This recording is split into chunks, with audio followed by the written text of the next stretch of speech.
It's 10 o'clock. It's time for the council be in session. You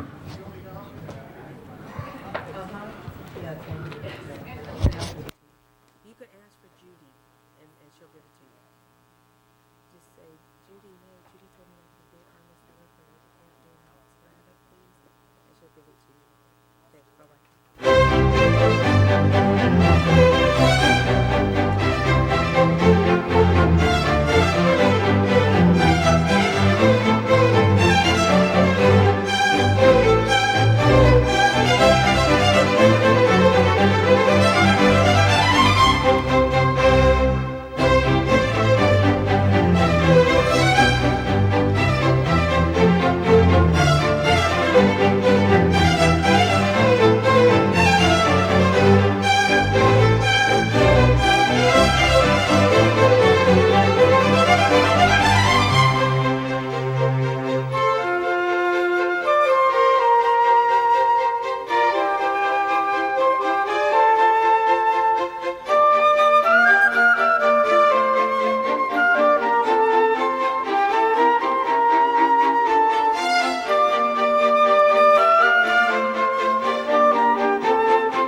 opened one by my house. I haven't had a chance to check it out, but it looks neato.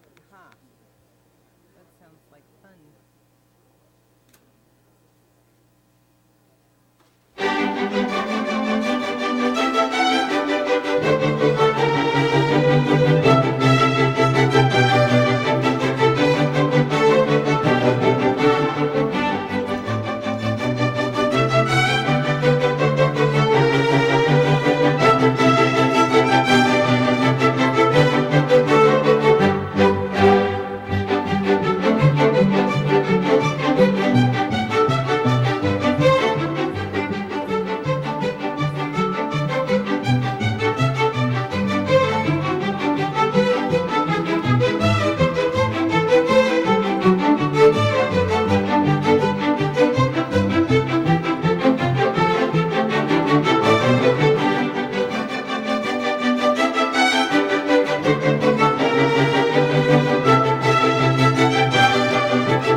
It's 20 minutes after 10, and we have Mr. Fuhr, Ms. Galanter, Ms. Goldberg, Ms. Misakowski, Mr. Ridley Thomas, Mrs. Walters. We have 7 members present. We need 3 for a quorum. Sergeant, would you do your duty? Handcuffs are permissible.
Hey there, hey there. Yes. 29.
It's okay though.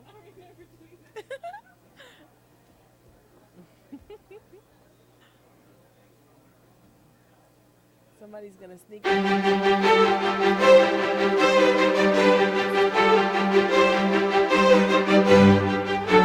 Council will come to order, please. Call the roll. Alatorre, Bernson, Chick, Fuhr, Galanter, Goldberg, Hernandez, Holden, Miskowski, Ridley Thomas, Fornich, Wax, Walters, Ferraro, 10 members present and a quorum, Mr. President. Okay, the council will please come to order. This is a meeting of the City Council for the City of Los Angeles on the 24th day of February 1999.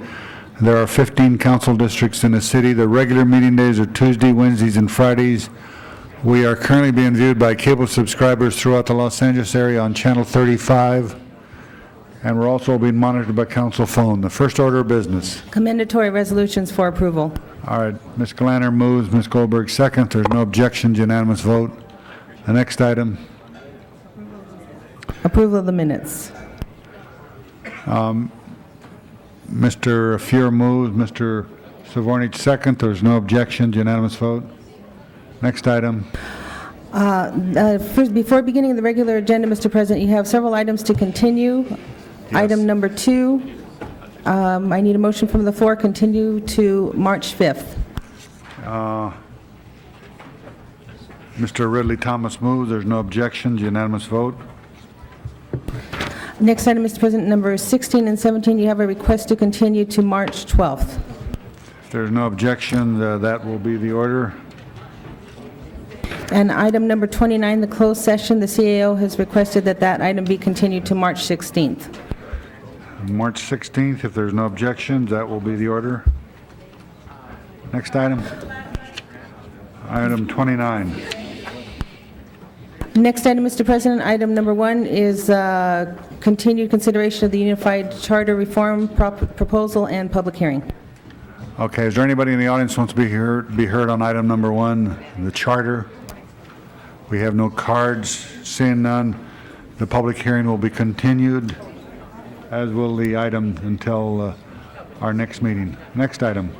Items 3 through 5 are required public hearing items, Planning and Land Use Management Committee reports. Okay, let's take them one at a time. Item number 3, we have somebody that wants to be heard. Jim Bochart, take the microphone over there.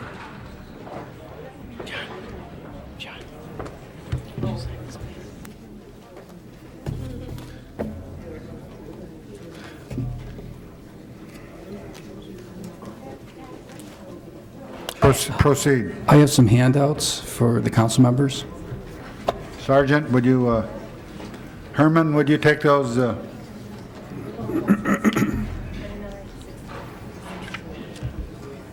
you. Do you have them in front?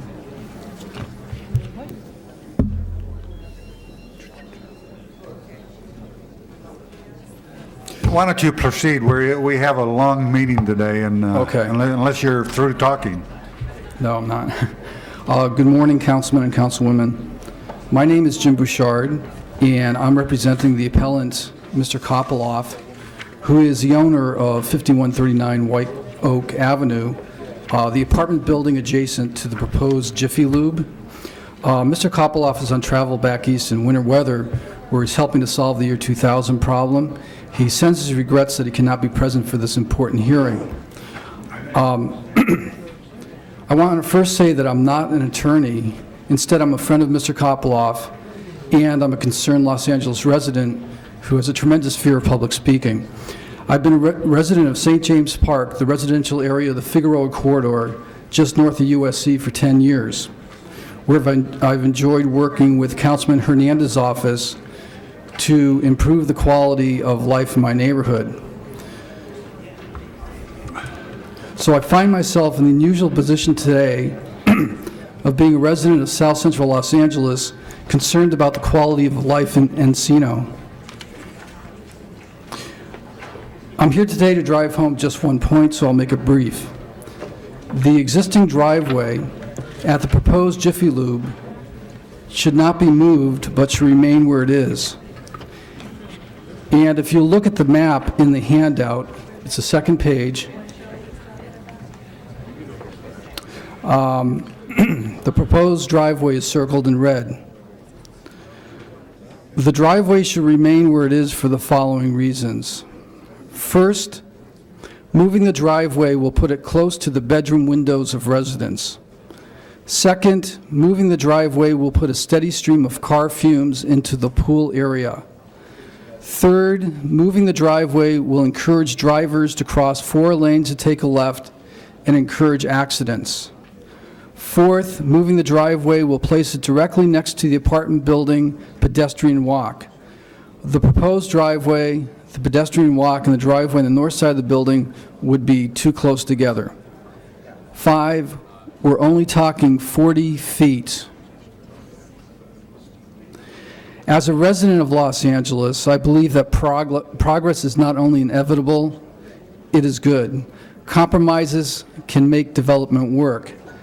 Asking to leave the driveway where it is currently located seems to me to be a small concession to the real loss of property value that Mr. Kopoloff is experiencing, and the loss in quality of life that the tenants of 5139 White Oak Avenue will experience. By leaving the driveway where it has been for many years, we'll mitigate somewhat the fumes that will rise into the bedrooms 7 days a week as each car leaves. Thank you. Residents will be able to sit poolside without cars passing within inches, minute by minute. And perhaps this simple concession will make the quality of life at 5139 White Oak Avenue just that much better, that Mr. Kopoloff can happily retire at this address as he had once planned. I hope that I hear a motion to keep the existing driveway where it is, or that it is agreed to study this issue further. I thank you for your time. Thank you very much. Ms. Sikowski? President, this is in the 11th District, and although Mr. Kopoloff was not able to attend today, my office has met with him on a number of occasions and with his attorney, and in fact, a number of the conditions that you see today are reflective of some of his earlier requests.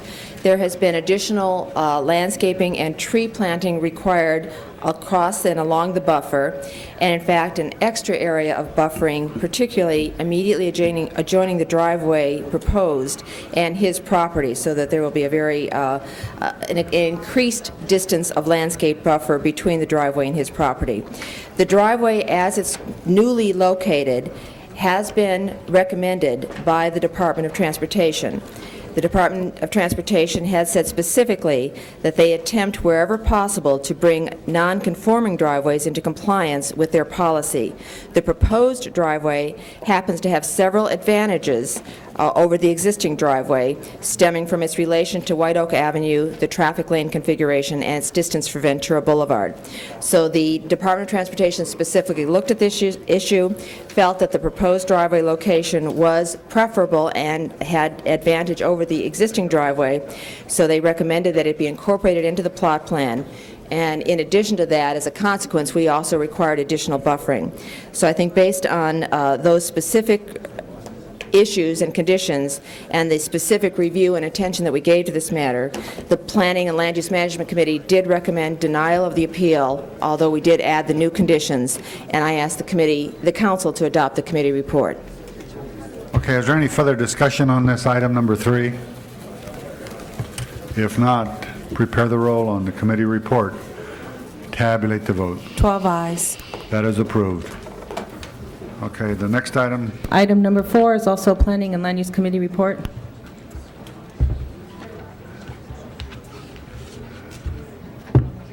yeah, we have people who want to be heard on item number 4.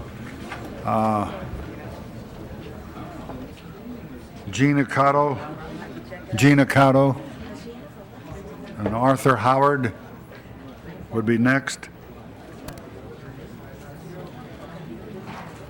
Could we, I'm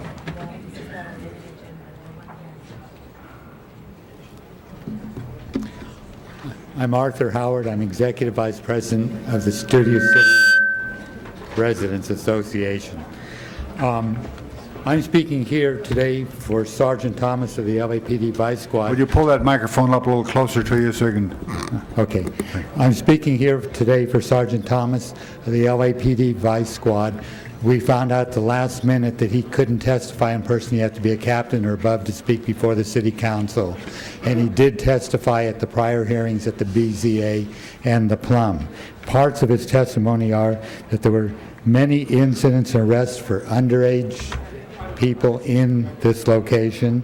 There were arrests for underage drinking in the location. Also, there's been fighting and selling of alcoholic beverages to intoxicated people. I'll stop there. There are a lot of other people that want to speak on other aspects of this. Okay, Don Shadell, and then Rudy Belmer.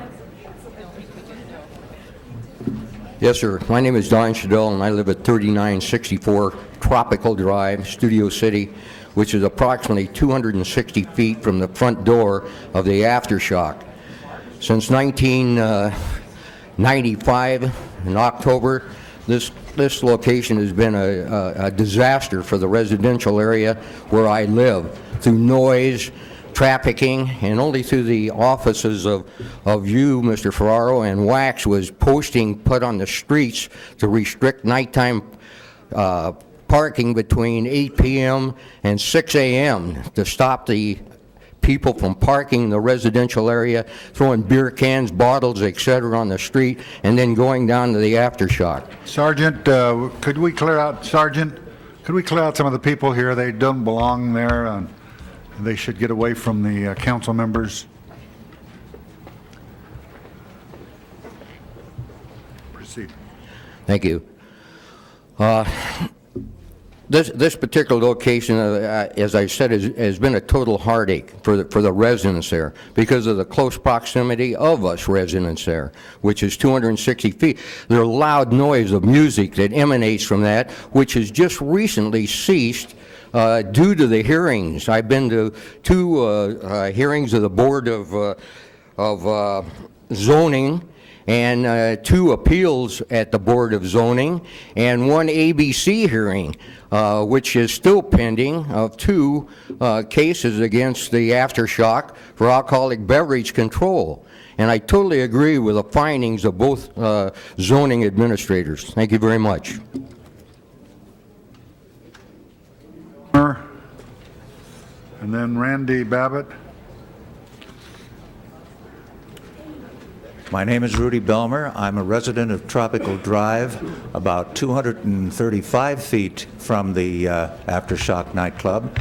I've lived there for 29 years, and there have been various and sundry venues there, but since the Aftershock started about 3 years ago, things have gotten really rough. Now, it is true that recently it is 100% better, but this is really a result of all of the restrictions that have been put on them, that if they didn't have those restrictions, they would still be going on in the same manner in which they were prior to the restrictions. I, too, have been at all of the hearings and certainly concur with the results that were found.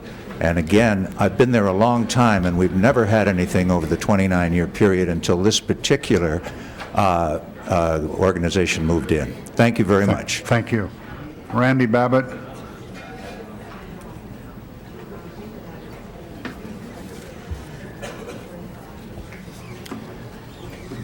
My name's Randy Babbitt, and I'm the property manager for the business right across the street from the Aftershock at 11350 Ventura Boulevard. It is true that the restrictions have resulted in some betterment of the surrounding vicinity from the Aftershock, but there is still a continued problem with parking in our parking lot, which is not supposed to be allowed, and some trash and some minor incidences of vandalism that still occur. So I'd like to see that these restrictions stay in place. Thank you. Thank you. Jenny and Cotto, I called your name earlier, but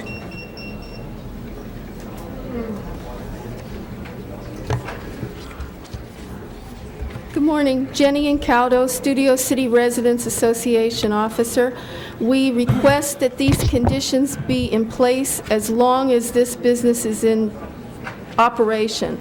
They have been nothing but a detriment to our community, resulting in a complete loss of taxpayer dollars and city money to monitor this situation, with the police going there constantly and the residents having to be the policeman's eyes and ears. Please keep these conditions in place. This business cannot operate without these conditions because the owner has shown no diligence in operating a business that is a friend to the community. Thank you. Michael Smeltz, is it? Michael Saltz here. Okay, you have the floor. Thank you. I have prepared a slight memorandum of points and authorities for all of the council members and for the city Sergeant. attorney. Herman, would you, While this is being passed out, although I sympathize with many of the residents who feel that there may or may not be a problem, the issue here today is whether or not the restrictions are going to have a constitutional violation on any person pursuant to your statute. Los Angeles Municipal Code Section 1227(1)(c)(1) states in relevant part that a written notice shall be made not less than 24 calendar days prior to the date of hearing to the owner and lessee of the property involved. The record has indicated that the owner has never been notified of any of the hearings, has been totally deprived of any right whatsoever to present witnesses and to handle this matter civilly outside of any type of zoning restrictions. This council, if it determines by this council that any person's constitutional rights have been violated, this council does have the power to refer this back down to the committee so everyone can be heard. It is a violation of the minimum requirements of due process. It's a violation of your own code section. This was brought to the attention of the committee. The committee specifically said, we don't believe the owner needs notice. So long as the lessee that has notice, that's all we care about. That is actually on the record. The code section uses mandatory language, unfortunately, and therefore notice must be given to the owner. Now, in respect to the statements that have been made, some of the residents have said that there's been 100% difference, but with these restrictions in place, what these residents are unaware of is that these restrictions are not in place. There has been a stay pending all of these appeals of these restrictions being enforced. All of the improvements have been done based upon the change of management in Aftershock. And as a result, Aftershock has demonstrated that it warrants this council sending it back for a new hearing so that this evidence may be presented to the zoning administrator. Thank you. Thank you. Richard Kreitzer. I am Richard Kreitzer. I am the lessee. I don't want to take the council's time to present the evidence, which I believe is not in order at this particular time, showing the improvements made regarding sound, construction, parking, etc. These improvements that I have made have been voluntary, realizing the situation that might have occurred before I was there in 1996. What the council has done is they have boxed me in, so to speak. I agreed to do a certain number of suggested items, which are being called restrictions or conditions. I did them. I agreed to them.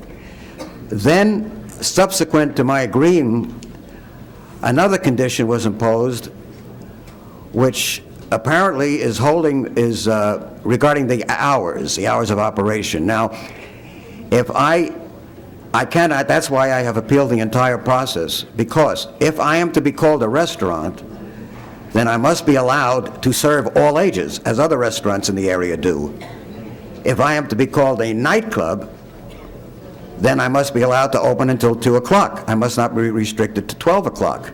So it's an either-or situation. Whatever you want to call me, if I'm a restaurant, I must be allowed to serve all ages, and that restriction should be removed.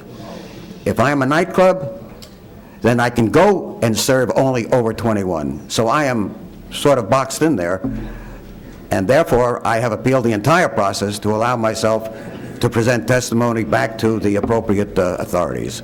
Okay. Thank you. Did you get notices of the hearings? I am, as a lessee, yes, I did, sir. Okay. All right, John Nelson. Could we have some quiet in the council chamber, please? Sergeant, you can remove people who are making too much noise, including council members.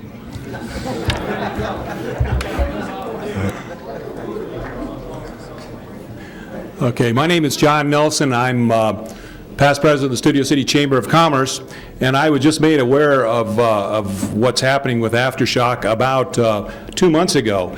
And I talked with Mr. Kreitzer and told him what he should do to make himself user-friendly to the community, and I believe that he has stepped up to the plate and done that. All the suggestions and the conditions that were put on him, he has complied with. He's put sound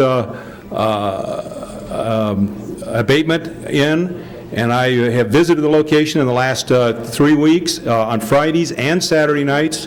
The residents that came and testified just earlier, I have gone to the front of their houses and stood in front of their houses, and I've heard no noises or nuisance coming from the location.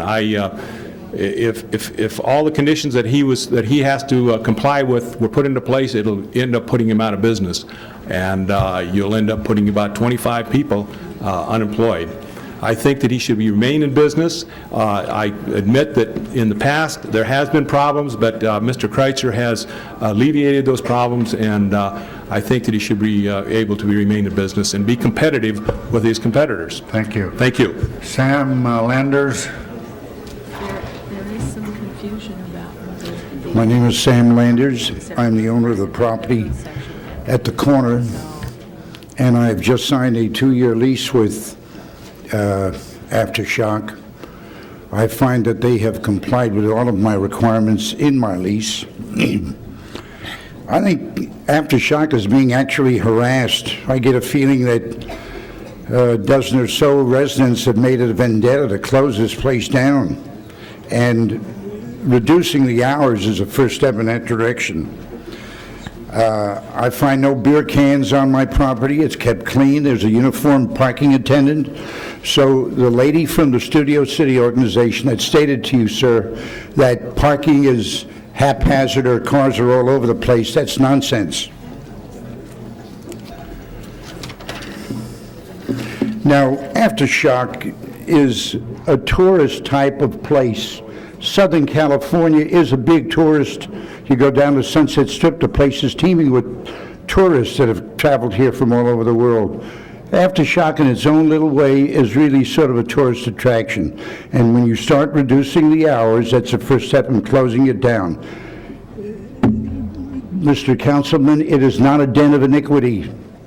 There's no children being harassed or molested there. It's operated by a father and son. I've met them both. They're good, legitimate people. And if their hours are reduced, why, my lease can be thrown in the trash basket. I'm absolutely against reducing the hours. They're fighting for survival just like anyone else. One final comment. Southern California under Mayor Reardon has tried to give the impression that it is business friendly. I'd like to see that continued. Thank you. Paul Weiss, or Weiss, and then Alan Epstein. Council members, President Ferraro, my name is Noel Weiss. I represent a gentleman by the name of H.T. Chen. He is the owner of the property. Mr. Chen is a resident of Taiwan, and frankly, the zoning administrator's decisions and hearings that initially resulted in the action taken by the zoning administrator subsequently appealed. Mr. Chen never got notice of those hearings. The lack of notice prevented Mr. Chen from being able to effectively present the kind of case that would have been presented on behalf of the owner, and also it prevented Mr. Chen just logistically from allowing this process to work, because obviously as the owner he has certain leverage vis-a-vis the tenant that even the city doesn't have, because if the man doesn't comply properly and he's acting in a way that's inconsistent with the needs of the community, then that has to be basically abated. But the absence of that notice precluded Mr. Chen from being able to basically participate in those hearings, and that is the reason why, on behalf of the owner, I'm here to basically ask the council to send it back so that Mr. Chen has that opportunity to participate and hopefully facilitate the resolution of the kinds of difficulties that we're talking about. Since Mr. Chen's involvement, I think it's important that we note this, and that's only been in the last couple of weeks. You've noticed the people even who are opposed, who are now here saying things are starting to get better. And I think in terms of an opportunity to try to work things through, providing the requisite due process notice mandated by the city codes and the city charter, as well as basic constitutional due process provisions, would enable a prompt and efficient resolution of this problem. Thank you. Alan Epstein.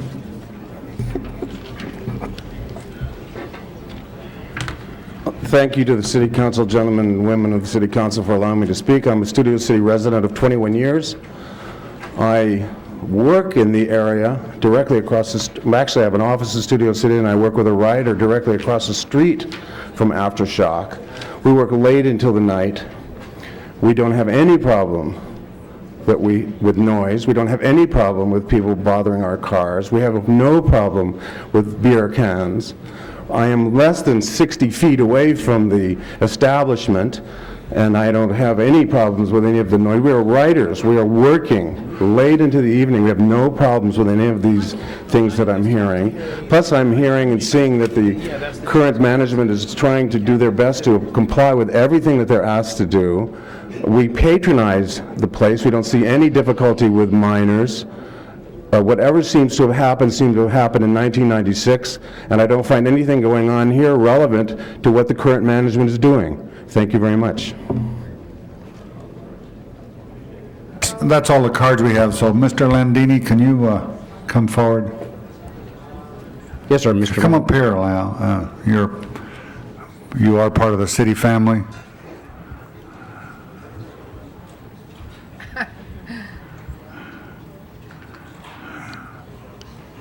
Can you give the council a report on this and about the notification? Yes, sir. The concern on the notification, Mr. Chen was mailed notices, and Mr. Chen's attorney was present at the Plum Committee, and in talking with Mr. Chen, not with Mr. Chen's attorney, what's happened here apparently is that on the mailing label used, the address was correct, but the suite number, which is number 2000, was truncated to read as number 20. I can't explain how that happened or whether it's just a nature of the labeling system itself, but there are two envelopes that I have Xerox copies that show that this was done.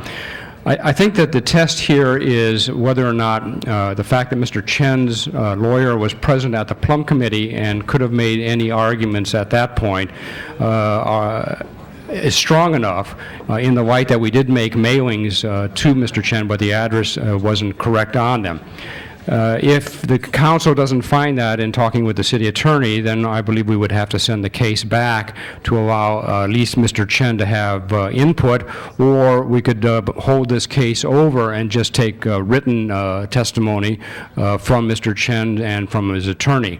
But that'll be, I would have to really rely on the city attorney for that. In the basis of the case itself is that this is the second hearing in a revocation process. Leonard Levine was the zoning administrator on the first case, and he found that there was substantial nuisance at the site to cause the imposition of conditions of operation. There was then a requirement made by Mr. Levine that a second public hearing be held, at which time the effectiveness of those conditions would be discussed.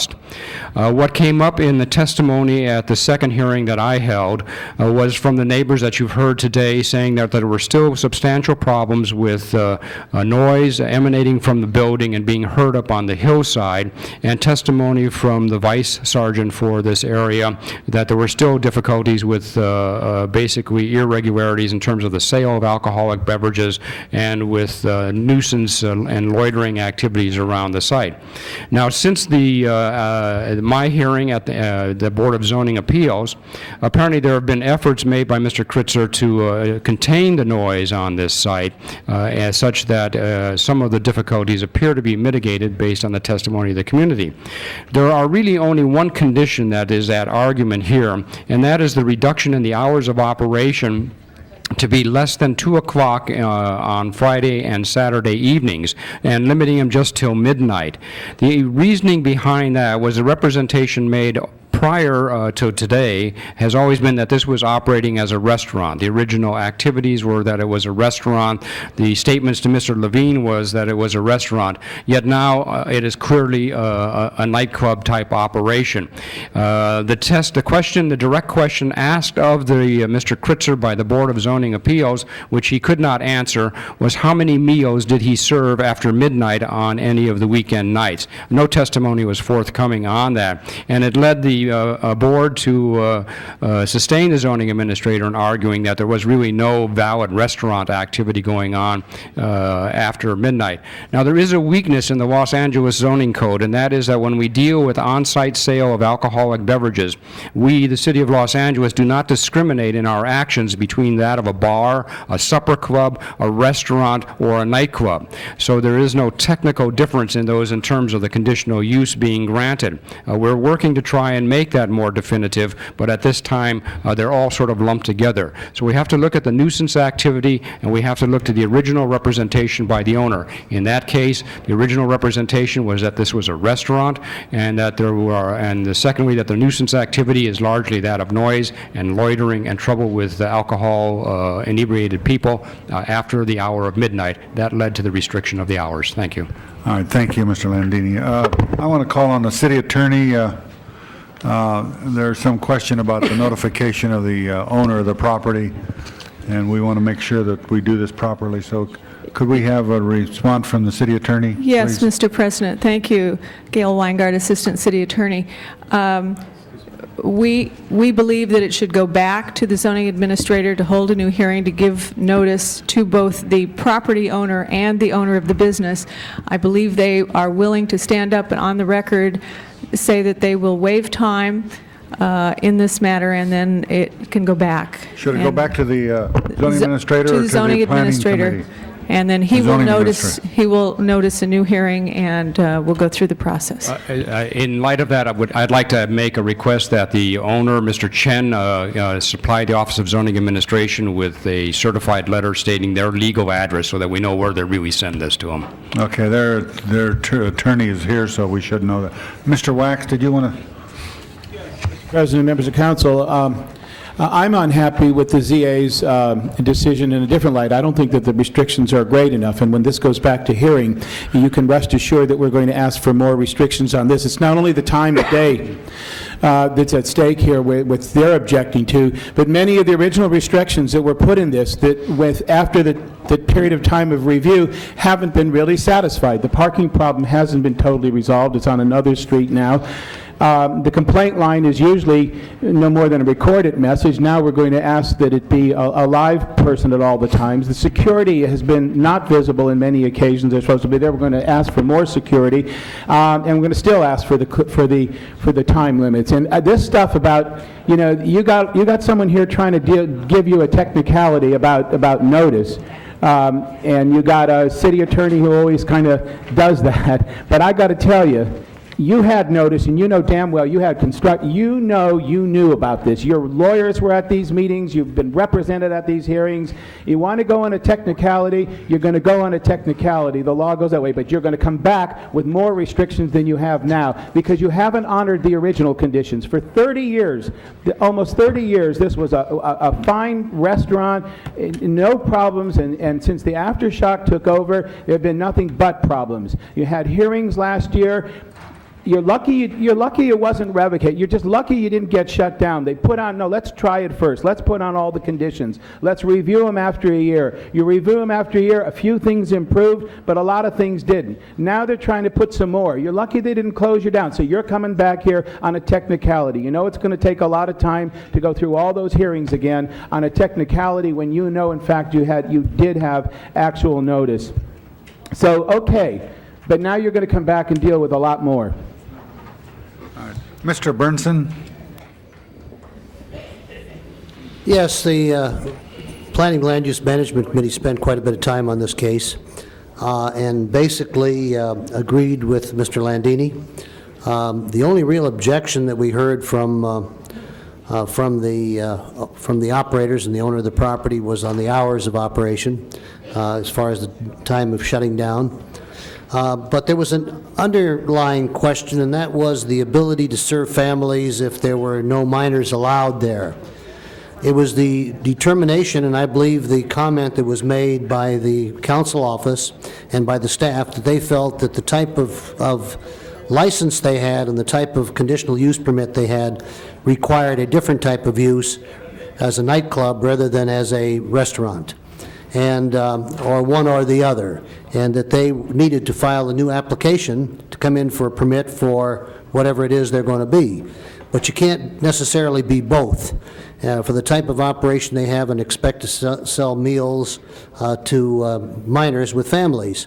So that was the determination. We did approve the new conditions.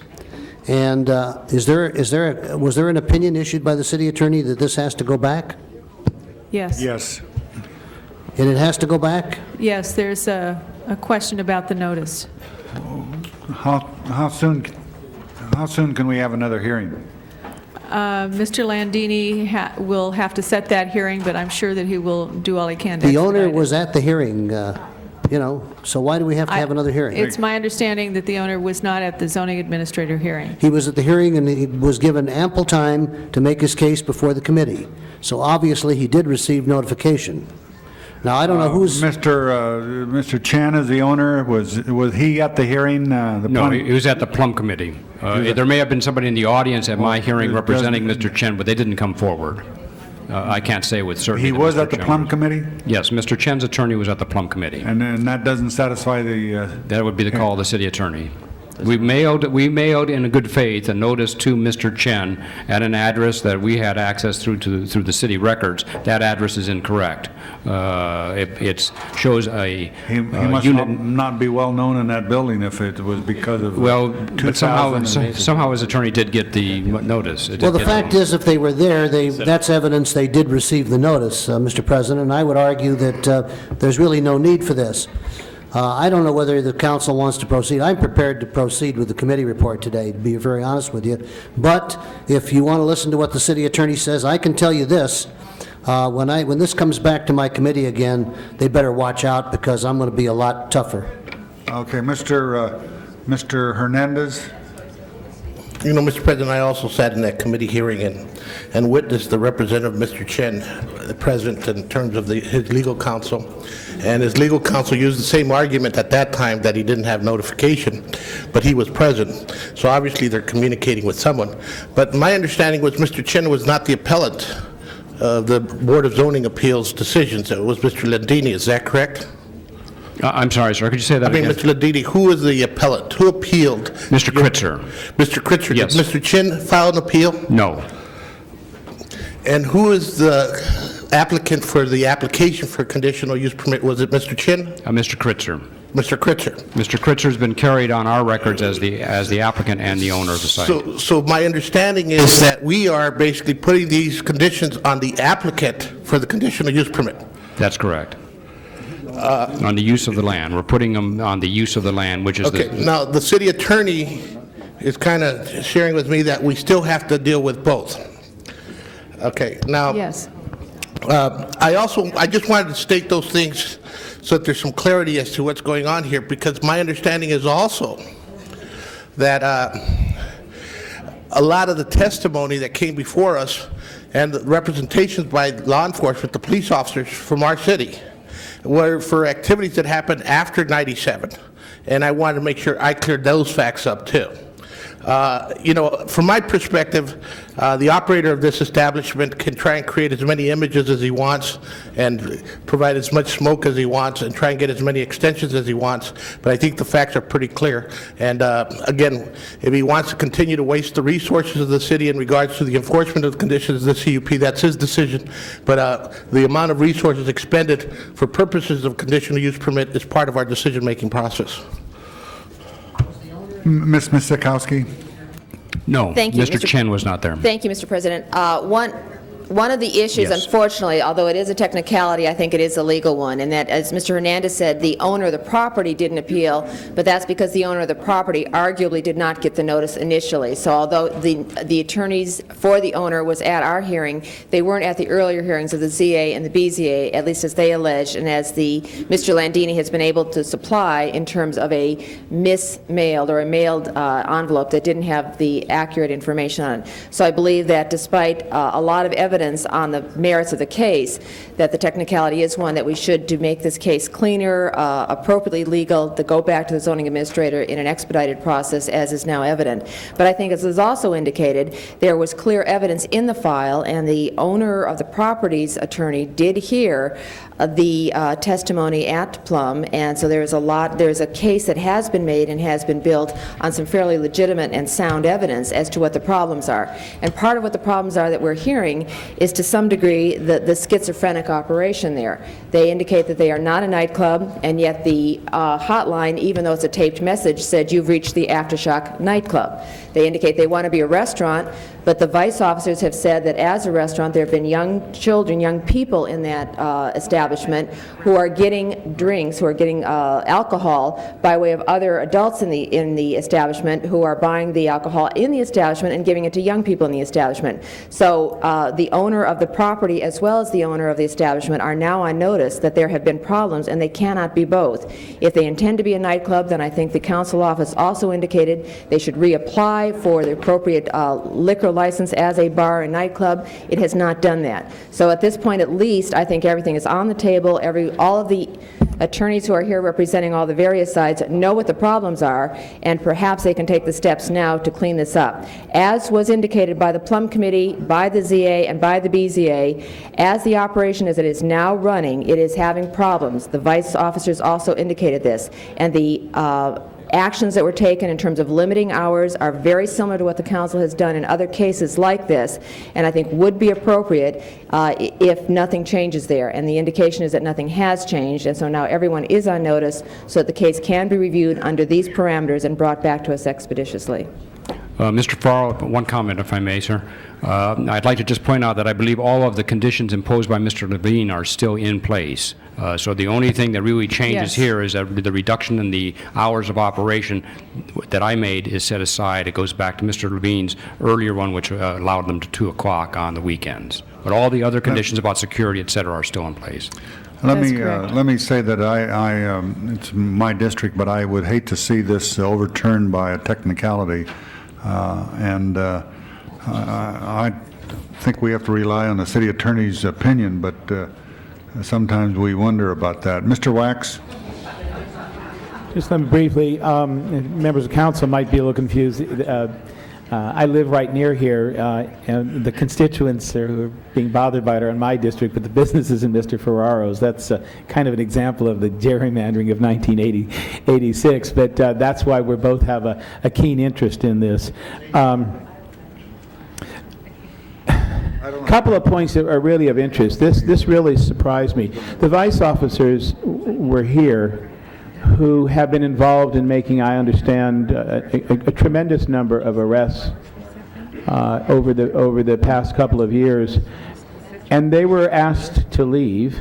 And Harry, you can tell me if I'm wrong, because the chief's policy supposedly is that captains have to be here.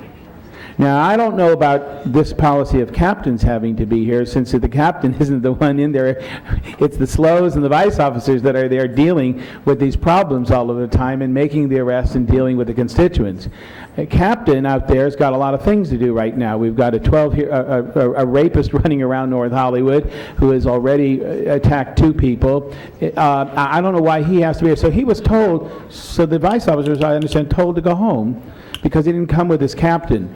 I think as a side matter, we ought to clarify. I was stunned. I've never heard that policy before, but if that's the new policy, I think that we ought to discuss it as a separate matter. These people don't have to be involved with that, but because there are countless numbers of cases. I have sat here, motels in Ms. Walters' district, in Mr. Ridley Thomas's, bars in Mr. Hernandez and others, where we have thanked the officers profusely for their efforts in trying to close down establishments that were really negatively impacting the neighborhood. And I don't know why a captain has to come down every time to do that when captains I will discuss being paid that. well over $100,000 have got plenty of things to do out there to sit down and listen to us all morning. So as a side matter, I would like, Mr. President, we should take that up. And in terms of this thing here, you know,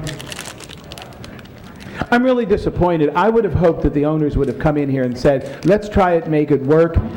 We'll follow your rules, And if we can prove to you after another year review that we've cleaned up our act, then we could look at it differently. That's not the attitude they came. They came here with the same old approach of let's try to get out of this any way we can, even though we knew better. And it doesn't set well with anyone around here. And I think that we have every reason to be, given that attitude, I think we have every reason, Mr. Landini, to make sure that not only the hours, but all of the other restrictions are really adhered to. Not just ones, and because if you lose trust with people to deal with them, then you've really got to put in safeguards to make sure that your restrictions will be in fact enforced. Mr. Wax, I will discuss the captain appearance with the chief and explain to him. Also, did they have 60 days to clear these things up? Was that the recommendation? Well, they would have to come back to us within 90 days regardless of the action. Had the zoning administrator been sustained here today by the council, they would have had to come back for yet another plan or approval review within 90 days. So all they're buying here is, in effect, 90 days of being able to continue at 2 o'clock in the morning. That's what they will win today on the technicality. Okay. Mr. Burnson? First of all, I'm just wondering if this has to go all through the procedure again, or will it simply go to the zoning administrator, then come directly back to the council, or what? No, I believe that it would have to go to the Board Well, of let me Zoning ask the Appeals. city attorney that question. It has to go back to the zoning administrator, and it goes through the same process, but it doesn't go back to the very beginning. In other words, Does it have to go to the BZA? Does it have to go to Yes, it's going to have to go through that process before Why? it comes here. Why does it have to do that? Because Explain we're that to me. sending it back for a zoning administrator hearing, and the zoning administrator is going to make a determination, which is going to be a new determination based on the information that is going to be presented to him at that time. If there's any new information. There may or may not Or- be, but the People problem who have is that the testified process... before, what about people that have already given testimony? I think that's up to the zoning administrator to decide what he's going to do. We in have a terms of that. situation, in all due respect to the city attorney's office. I understand We have a that. situation that is a nuisance to a lot of people in the neighborhood, and this is going to delay solving that problem. Members of this council, if we can't do this revocation in a more orderly manner, then I'm going to come up, I came up with this ordinance originally, I'm going to come up with something that doesn't take a year and doesn't require all of this, and we'll be able to deal with people who are causing a nuisance in the neighborhood and deal with them in an expeditious manner. I mean, this is a good example of what we're running into, something like this that's being caused by people who knew that this was taking place, who are trying to use an excuse that they weren't notified, even though they were at hearings. And now it's going to subject people in a community to a longer period of being disrupted. That is objectionable, and believe me, what you're doing is going to make it tougher for businesses like yours in the future, and you will find out when this comes back that you're not going to be as happy as you are now. Mr. President, I think that we've had a lengthy discussion in this matter. There's probably no doubt that the license should be revoked, but there is a process, and the city attorney is telling us what that process is. And I think that to not listen to the city attorney is to invite a lawsuit. So I think that we ought to just go forward and do it the right way. This is not a revocation, Mr. Holden, it's just adding some conditions, additional conditions. Whatever the conditions are, Mr. President, if you got to refile, but the city attorney's already told us how to do that. Okay, Mr. Hernandez? Yeah, Mr. President, members of council, before we leave this item, I just want to make sure there was understanding that the original conditions that were in place have to be followed at this time. Yes. Yes, sir, that's my understanding. And that includes the security guards, the security that they basically agreed to, the number of security guards, as well as the age limitations, and the current hours of operation. Yes, sir. So those conditions, by all means, have to be abided by, and that is what was before us, because those conditions weren't being abided by, and if they would have been in the first place, we wouldn't be dealing with the issue. And so, again, the police department and other city departments have the right to take whatever actions they must take if conditions aren't being abided by. Is that correct? Yes, sir, that's true. All of the 20 conditions imposed earlier by Mr. Levine are still in effect. Okay, thank you.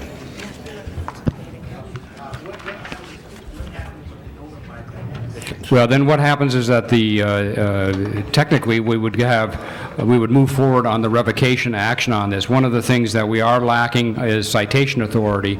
The police department can go in and issue what you and I would call a citation, but what they technically call is an administrative report. That administrative report would then go to Mr. Genovese. One of the things is that there's a $1,000 fine potential on a disobeyance of these conditions. To the best of my knowledge, that's never been exercised. I would like to encourage the city attorney, however, to look into exercising those fine actions on disobedience of conditions. And I just want to make sure we brought to the record the fact that the reason we were reconsidering the conditions is they weren't abiding by the original conditions. No, we were looking, there were never any original conditions on this particular operation. They had a business operating there under what we would call a deemed to be approved conditional use status. They were condition-free. What happened is that the Aftershock went into business there and became a nuisance to the community such that a revocation proceeding was started against them. The first step in the revocation procedure is to see whether or not we can correct the problem by the imposition of conditions, which Mr. Levine did. That's the 20 conditions. It then came back to me for a subsequent hearing, and I tightened those conditions up, making the hours of operation more limited. So that the conditions that they agreed to were not being questioned. The question, that's correct. There are conditions, all of the 20 conditions were, at least up until this point, accepted by all parties. It's the reduction in the hours of operation that is the key, this argument here. So then those conditions are still in place and they have to abide by those conditions? Yes, sir, that's my... Then we have the right to take action, including... That's correct. Including revocation? That's correct.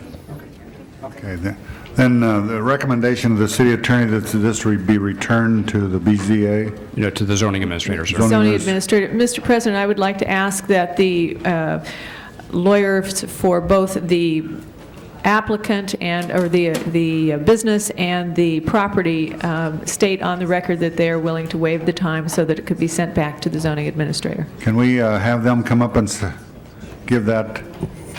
Mr. President, if I may.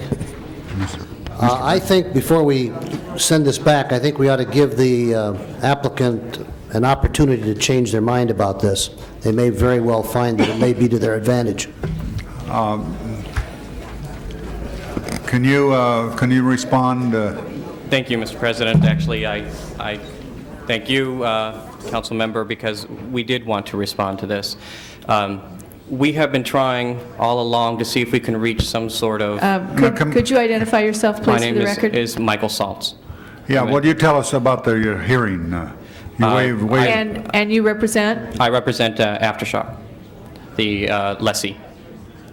And at this moment, actually, before it went to the Plum Committee, we tried to meet with the zoning administrators and we tried to meet with the parties that be in order to come sort of to some mutual agreement about all of the resolutions, about what can we do to make things better. This was not our first choice of tactics in order to make sure that we can at least operate our business. This was our last choice, and this was not something that we wanted to do, but this is, in fact, there is a process in order to do this. All right, tell us about the time. Well, as it stands, all of the restaurants / nightclubs in the area are entitled to be open until 2 a.m., and there are within close proximity to this particular location. They're not questioning necessarily any of the restrictions that they volunteered. This hour restriction was put on them. Would you, the question from the city attorney was not, would you tell us, would you waive the time period? Yes, I'm sorry, I thought I was asked to respond to... Well, we don't have all day on this thing. That's okay. You're not coming to the point. We will waive time in order to have another hearing. Okay, what about the applicant, the owner of the building? Okay, The owner's not the applicant. The owner... I know, but you're the one that's claiming you didn't hear the That notice. is correct. And in terms of the time, if I could just ask for clarification from the city attorney on the record, the time limit that she refers to that I'm waiving is what specifically? Our time in council. The council in the code section which says March 21st.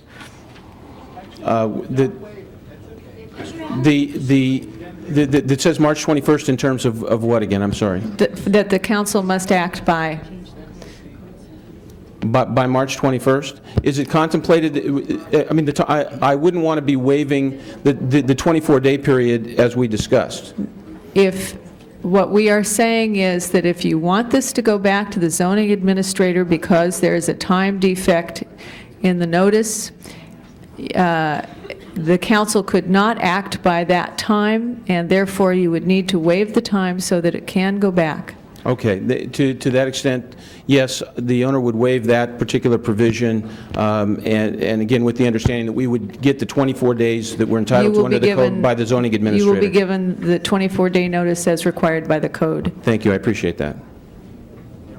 Did you identify yourself for the record? Thank you. I apologize. Yes, my name is Noel, N-O-E-L, last name Weiss, W-E-I-S-S. And again, I represent the owner, Mr. Chen, who is not the operator. He's the landlord. Yeah, we know that. We know that. So, thank you. Okay, they waived the time, so we'll send this back to the BZA. No, to the zoning administrator. Zoning administrator. Okay, the next item. Thank you. Next item is number 5, which is also a Planning and Land Use Management Committee report. We have a lot of people who want to be heard on this, Ms. Galanter.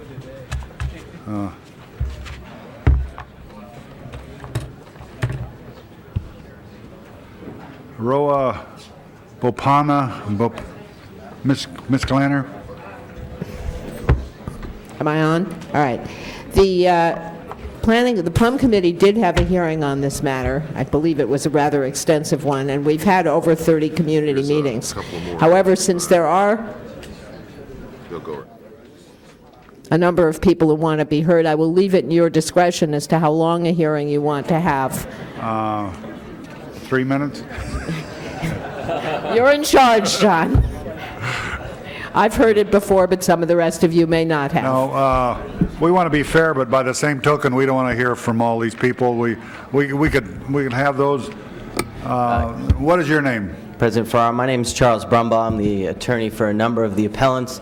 If I may be heard out of order and just sort of give an overview, and perhaps we can cut out some of the speakers. I can't promise whether they're going to want to speak. What is your name? Charles Brumbaugh. Okay. Go ahead. You're from Glendale and you're familiar with this area. I'm a resident of Westchester, yes, sir. Oh, okay. Okay. Go ahead. Thank you, President Farrar. First, I'd like to object to all of the conditions and findings of the city, as they are not justified by substantial evidence in the record. Moving to the specifics. First, the environmental concerns. The project is located on a major oil well area that has potential of leaking benzene, and one of the speakers will be talking more about that, but that has been an issue that was raised previously. The project site is also a known Shoshone Nation ancient burial ground, and the Sierra Club is, among others, objecting to the development of the project relating to that issue. There are various air quality issues, but specifically the CO calculations were improperly done. There is a letter attached to my letter indicating that an expert has found that the EIR is wholly ineffective and misleads the city with regard to carbon monoxide. With regard to the land use violations, section 66474 of the government code is violated, and I know you're pushing me through, Mr. Farrar, so I'll go very quickly. The Playa Vista specific plan is not being adhered to. There were some conditions that were added at the Planning Commission that we have recently studied, and we believe those are also in violation of the zoning code, specifically Section 12.08C-2 or C.2 sub C allows under certain circumstances the advisory agency to modify side yard setbacks.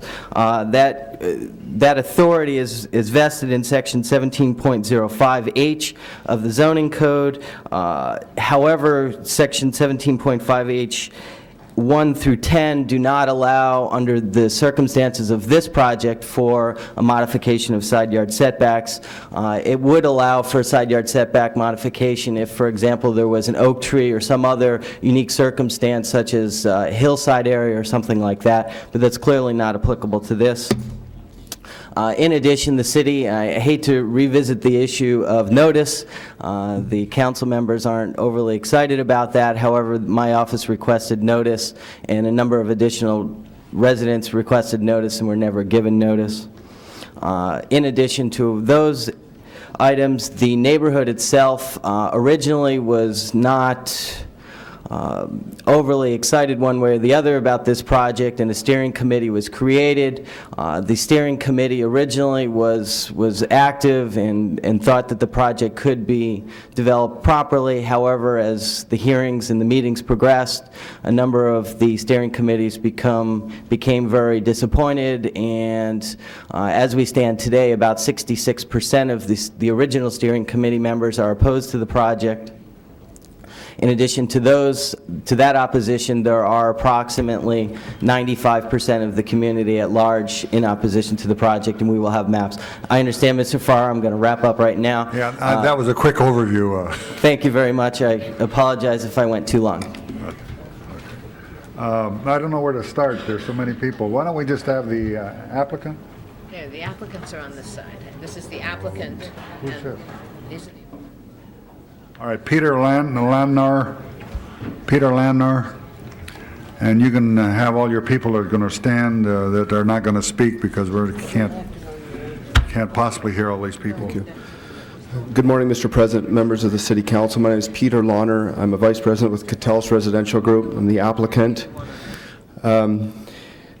I'd like to thank you for the time today. This project is the evolution of over 22 months of working with the community and the council office on this project. We've had over 30 community meetings, and the plan that we have that is in front of you today is really the creation of a community-oriented plan which addresses the concerns of the community at large. The project is consistent with all zoning codes, which includes the Westchester Playa del Rey District Plan, the Coastal Bluff Specific Plan, the Big House Ordinance, the Coastal Act, and is excluded from the provisions of the Hillside Ordinance. The project the site has been zoned residential since the early 1940s, has been subject to 23 city and community plan amendments, all of which have been designed to further implement the residential zoning on this site. Zoning would allow 186 single-family lots, or we're proposing 119 with an average lot size of 7,700 square feet. The project, through extensive work with the community and the council office, has just under 2 acres of parks within the project area, has over 3,000 lineal feet of bluff-top trails for the entire community to enjoy. The project has 17.33 acres of open space, of which 14.32 acres will be under the jurisdiction of the California Coastal Commission, which is an increase of 2.37 acres.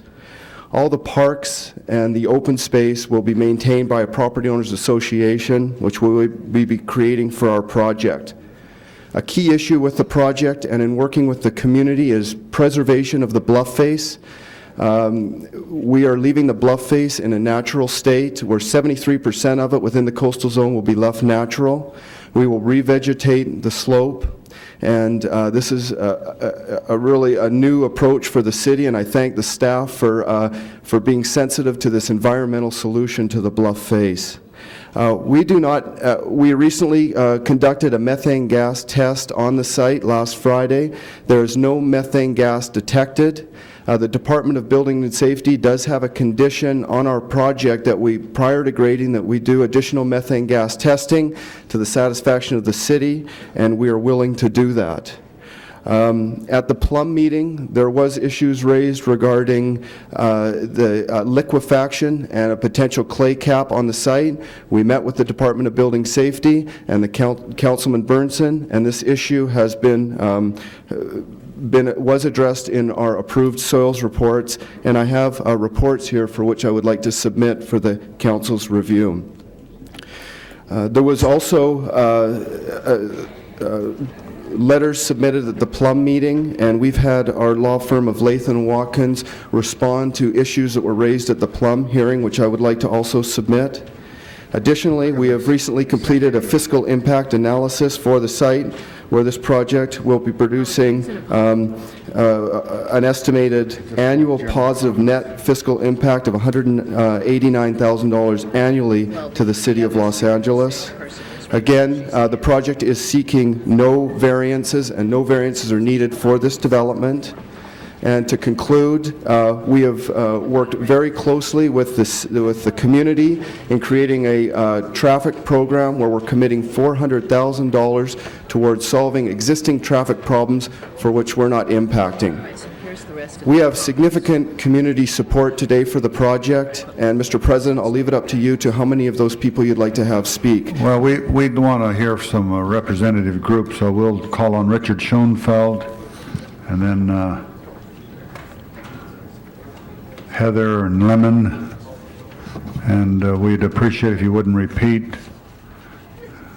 Go ahead. Hi there. My name is Richard Schoenfeld. I live on 79th Street, about 7 houses from the west end of the proposed development. I was an active member of the West Bluff Steering Committee since its inception. However, I'm speaking today as an individual resident and not as a committee representative. I am in support of the project as proposed. There's been a lot of negotiating with Catellis Residential Group for changes in the project that would benefit the community.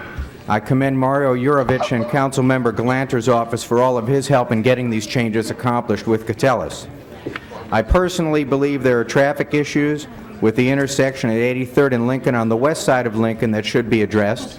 Catellis has agreed to review this intersection in Phase 2 traffic, and the city should accept some responsibility for leaving this intersection unimproved for so many years. The most important issue to me regarding this project is the open space areas Catellis has agreed to provide. The community will have just shy of 2 acres of open park space with a bluff-top trail around the project that will preserve Ocean City and wetlands views for the existing community. The community will enjoy 5 different park areas and a bluff-top trail. Many local residents have enjoyed this bluff access for decades. At a time when that wretched Quimby fund lets developers off the hook for open space allocation, Catellis should be commended for making almost 10% of the buildable area of this site open landscaped usable area for the entire community. Thank you for allowing me to speak today. Thank you, Heather Lemon, and then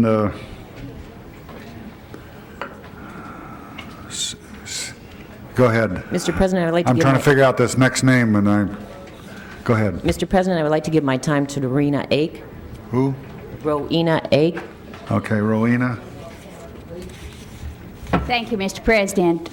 Could I have permission to ask all of the people that are here to approve the West Bluffs project to stand? Yes, that's a very good idea. Thank you very much. Would Yeah. you all please stand?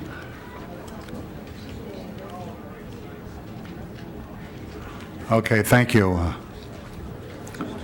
see a cowboy back there. He's our president of our chamber. He brought the West back to Westchester, sir.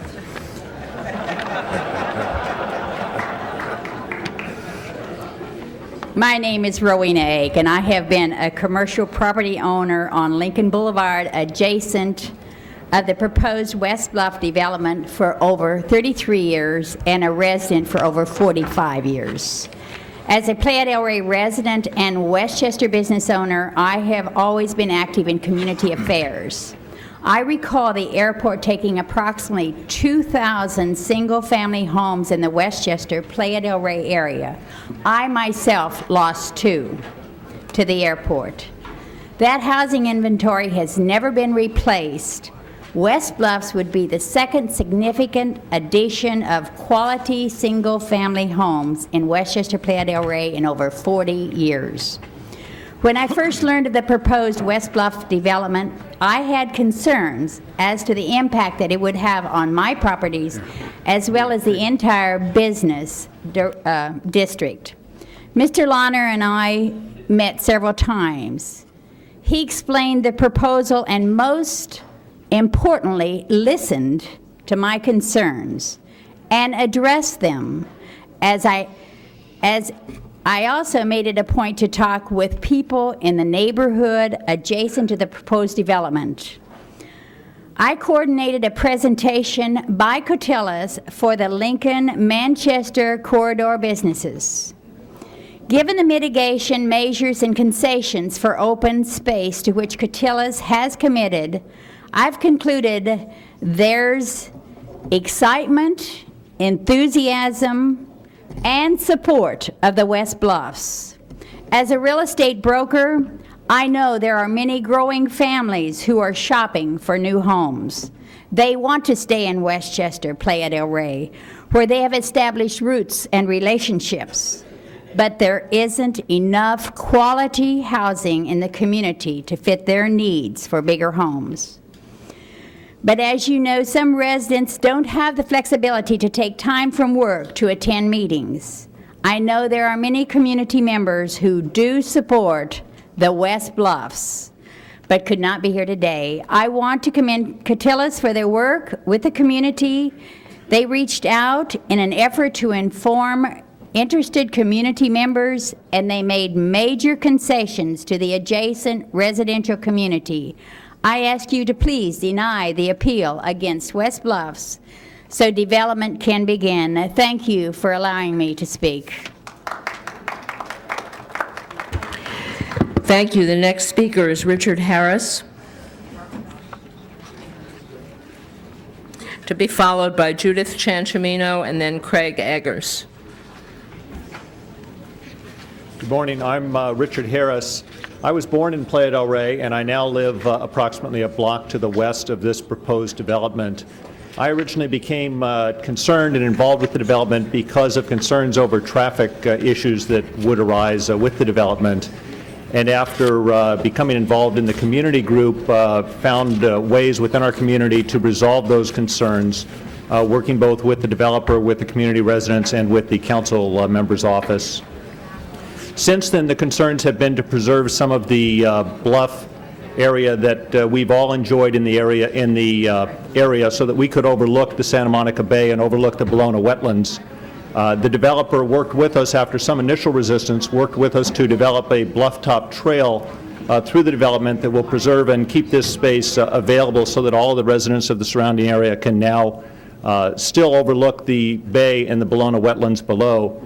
And again, the councilwoman's office and Mr. Yurovich have been instrumental in those areas. I think with those concessions made by the group, the plan is now one which I would support and would urge the council to support, and would urge that the council deny the appeal that's been filed against the project. Thank you. Yes, sir. What's your point of order? You Judge Richard Harris's son? Yes, sir. Mr. Holden, nice to see you as well. I know it was a little bit. That was a surprise. I know you, right? Your father right, brought you sir. around. Yes. Well, Thank you. You grew up and you even got Thank you. great. Next, Judith Chanchimino, then Craig Eggers, and then Jim Bunch. Good morning. Thank you for the opportunity to address you today.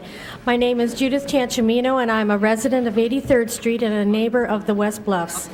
I'm also a member of the West Bluffs Steering Committee, which was formed by the developer and interested local residents as a tool to make the project representative of the needs of the entire community, and I attended most of the meetings for 19 months. Longtime WBSC members have been pleased with the mitigation of the most important issues: traffic, parks, pedestrian trails, protecting the bluff from erosion and runoff, building heights, and demonstrated assurances from the developer that the West Bluffs development would be at grade with 80th Street. However, a new contingent has become vocal and is focused on two issues that benefit only their personal interests. These are their view, and a perceived threat to their privacy. Now they want to throw out the efforts of the WBSC to prevail. They would trash the efforts of the developer as well as that of the council office, who have spent countless hours working to make this plan one which represents the best compromise for the entire community. I have been told that I do not speak for the community, and I never thought I did. However, recently, I have been cautioned that as a member of the WBSC, I should, in quotes, be careful of all of what you say at the upcoming hearing. And also in quotes, everything that is said at the hearing, they tape. You give up your right to be silent. What you say can and will, ... I'm not certain what was being said, but I know I don't care for the tone of it. I don't like change. No one does. I didn't much like it when the homes were built on the face of the neighboring Playa del Rey bluffs, like the ones Mr. Jabilian and Mr. Wapana live in. However, when our home was purchased in 1975, it was known that the West Bluffs were zoned for construction. It is therefore no surprise that 24 years later one is being proposed. What is a surprise is that the developer is so willing to work with the community to design a project that so addresses the concerns of its neighbors, one that far exceeds legal requirements. I support the West Bluffs development, and I thank Peter Lahner and Catellus for their thoughtful approach to a difficult situation, and I urge you to support it as well. Thank you. Thank you. Next is Craig Eggers. These are the rest of the supporters. Craig Eggers. Speaking. I'm Craig Eggers. I've lived in the Westchester Playa del Rey community for 15 years. I, too, have been an active member on the West Bluff Steering Committee. My feeling is that we have a question of whether the glass is half full or half empty. In light of what the developer could conceivably do if they did not have the character to work with the community on behalf of the city to come up with mitigations that would allow for the development to be more compatible, we certainly could have the 187 homes. I feel that they've worked with us in good faith and done above and beyond the call of duty in light of the reputation of most developers, and believe that the project as it's proposed is the kind of project that will benefit the community both here and in the future. Thank you.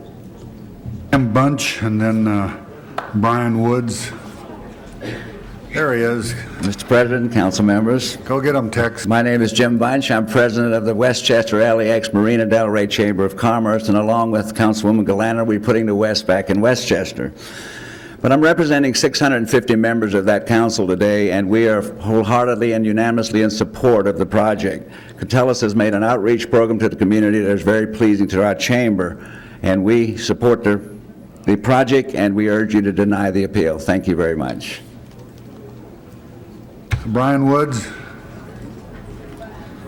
Thank you for the opportunity to speak. My name is Brian Woods. I've been a resident of the area for approximately 38 years, my entire life, and currently live 3 homes to the west of the project border. I'd just like to voice my support for Catellus Residential Group's development. There is a serious need for this type of product in our area.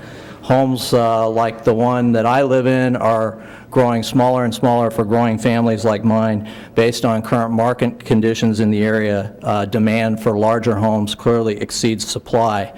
And all our alternatives are really either to go out to Santa Clarita, down to Orange County, and engage in long commutes, which I know my family has made a choice not to do. So we welcome these homes in the area. There's been a great amount of development in this area in the last 15 years. I've witnessed all of it. Much of it's been a hodgepodge of homes that are not very appealing, that are unattractive. The bluff edges have been desecrated with 7,000 square foot homes that hang down the sides. Catellus' project does not fit this image at all. In fact, they bring a very quality, classy project to the area. And I think their involvement in the community speaks highly of their desire to integrate into this community without any disruption to the existing homeowners. In addition, as you've heard, they're going to create safe walking trails and parks. This will benefit all the existing homeowners as well as the Catellus homeowners, and I think that's outstanding because the current conditions of the area are not really safe to walk along the edge of the bluff. They also are going to eliminate drainage and erosion problems that affect Mr. Bopano and other people that have plagued this area for a number of years. And so I think it's to all of our benefit that they're doing that. The Hastings Canyon has grown significantly over the last 30 years. I'm an active member of St. Anastasia Parish, which encompasses about 1,100 families in this area. A lot of these people can't be here today to voice their support, but I do know from the people that I'm connected with that there is predominant support for this project. So I urge you to deny the appeal so that my 13-year-old son will no longer have to share a bunk bed with his 3-year-old sister. Okay, thank you. We're going to now have those that are opposed to the project, and the ones that have filed cards will be made part of the file. And we'll start with Mr. Bopano, Ray Bopano. You're the... Thank you, Mr. President. My name is Rao Bopana.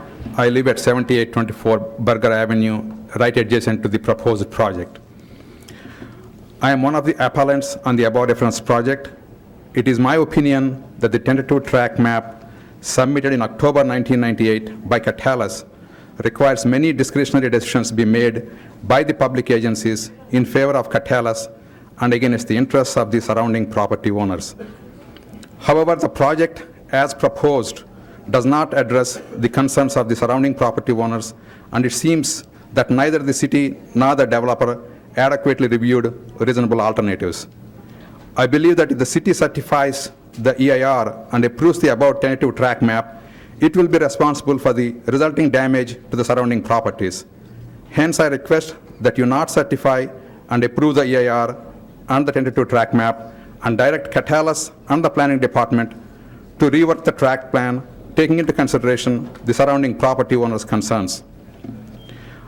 I believe copies of this document dated February 24, 1999 were distributed to you. It was pointed out to me a short while back that there was a typographical error of one of the council members' names. I apologize for it. My concerns and views on western access of pedestrian trail, grading at the western end, public views from 80th Street, California Coastal Act, and the Department of Planning are noted in this document and in my prior correspondence. I believe that the track plan and the EIR do not address the above issues satisfactorily. I request that you deny certification and approval of the EIR and the tentative track plan. Thank you. Thank you. Why don't all those, we had those that were in favor of the project stand. Why don't we have all those who are opposed to the project stand? Okay. Mr. President, may I please be heard? What is your name? My name is Craig Sherman. I'm an attorney. I represent one of the appellants, Spirit of the Sage Council. You're from San Diego? Yes, I am. Yeah, okay. Go ahead. Thank you, Mr. President. Who are you representing? Representing appellant, Spirit of the Sage Council. That's a very impressive name. Go ahead. The first comment I'd like to make, I want to provide reference to the extensive comments, written comments that have been submitted in this matter, as well as the previous comments submitted yesterday through the city clerk's office by my office. And I'd like to confirm that a copy has made it into the record. If not, provide an additional copy here for... Yeah, Sergeant, would you get that, and we'll make that part of the record. Herman? Thank you. And with the limited amount of time here, I just want to briefly address some of the issues that have raised in there. The first concern is related to the coastal zone and coastal resources, and as stated in my February 23rd letter, the findings for approval of the coastal development permit are severely flawed. The first point is that it misapplies Chapter 3 of the Coastal Act, ignoring obvious conflicts with marine resources involving wetlands and development permits. And secondly, it fails to mitigate the coastal resources, instead making findings of infeasibility. And these infeasibility findings about different alternatives and infeasibility findings about mitigation measures are definitely not supported by the record. The project as it's currently designed will directly grade 3¼ acres within the coastal zone. It will fill a coastal bluff and canyon and wetlands and a stream bed. It will construct a road directly through in the eastern portion of the coastal bluffs. So while you've heard previous comments about how this project is preserving the bluffs and the coastal resources, there's direct impacts and direct contravention of the Coastal Act, and therefore, if you look in this record, the previous comments made by the Coastal Commission about this project was that the amount of grading and landform alteration is quite significant. It's inconsistent with the Coastal Act, and by substantially altering natural landforms and bluffs and cliffs, and requiring the construction of protection devices. Once again, the findings for approving the coastal development permit are flawed, incomplete, and not supported by the record. Lastly, I'd like to address those issues relating to the CEQA, California Environmental Quality Act, EIR findings, the track map findings, and the coastal development permit findings as they relate to the findings of infeasibility. I'm not sure what is infeasible about conditioning the project with additional requirements, such as don't affect wetlands, pull back the homes further from the cliffs, don't build a road through the bluffs, and don't fill a coastal bluff canyon. The city's police powers are strong, they're broad, and they clearly allow the city to apply conditions for this project to protect rare and diminishing coastal resources. The claim and the finding of infeasibility is not being forthright. In a decision earlier this month in San Diego by the Coastal Commission, they ruled against the city of San Diego, making it harder for builders to erect structures close to the edge of the coastal bluffs, and took action to ensure that hillsides will not be subject to increased grading and development. Based on this project as it's proposed, the developer and the city here should take heed. The coastal bluffs should be protected, and this project needs to be scaled back considerably. Thank you for listening. What is your name? You are pretty anxious to be heard. Yes, I'm with Spirit of the Sage Council also, and I just What is your name? I'm sorry, my name is Kathy Knight. Okay, Kathy And I want to Knight. finish the comments for Spirit of the Sage Council. We have submitted a lot of information to the record today, but we want to make a couple of points. Open space was said 75%. Well, most of that is bluff side. It's vertical open space. It's not usable. When we went to the Planning Commission, citizens asked for open space, and the Planning Commissioner, Snable, I think is her name, said open space is not a problem in Los Angeles because everyone has a front yard and a backyard. This isn't true. Not everybody has a front yard and a backyard, and we need to save open space in LA. Also, I want to call your attention to a couple of other points. This will be the last vernal pool on the bluff top. I've given you pictures of it today in all of Los Angeles City, and probably the last vernal pool in all of Los Angeles County, because one is about to be developed in the Santa Susana Mountains. The developer says this is not a vernal pool. The reason is because the plants aren't there, but I want to call your attention to the fact that the developer discs this site every year, destroying the plants. Other than that, there are evidence of vernal pool, and I gave you a historical map of the vernal pool. Also, all the environmental groups knowledgeable about the bluff top are strongly opposed to this development because of the massive environmental damage it will do. And they are calling for proper studies to be done. For example, endangered fairy shrimp were found just 1.5 miles south of this development at pools at LAX. The developer says they weren't there, but they are there. I submitted proof of that today. When proper studies are done on the oil and gas issue and the fairy shrimp and the other proper studies have been called for by all the environmental groups, including the Sierra Club, Friends of Biowetlands, California Native Plant Society. We want those proper new studies to be submitted again for public review so we can review them. And because they have not been done, the cumulative impacts are inadequate in this EIR. Thank you. I would ask you to help us find ways to work with Catellis Development Corporation to acquire this bluff top, possibly as mitigation for LAX in the future, and save it for the public trust. In conclusion, please deny the tract subdivision. You are not required to divide it into 119 tracts.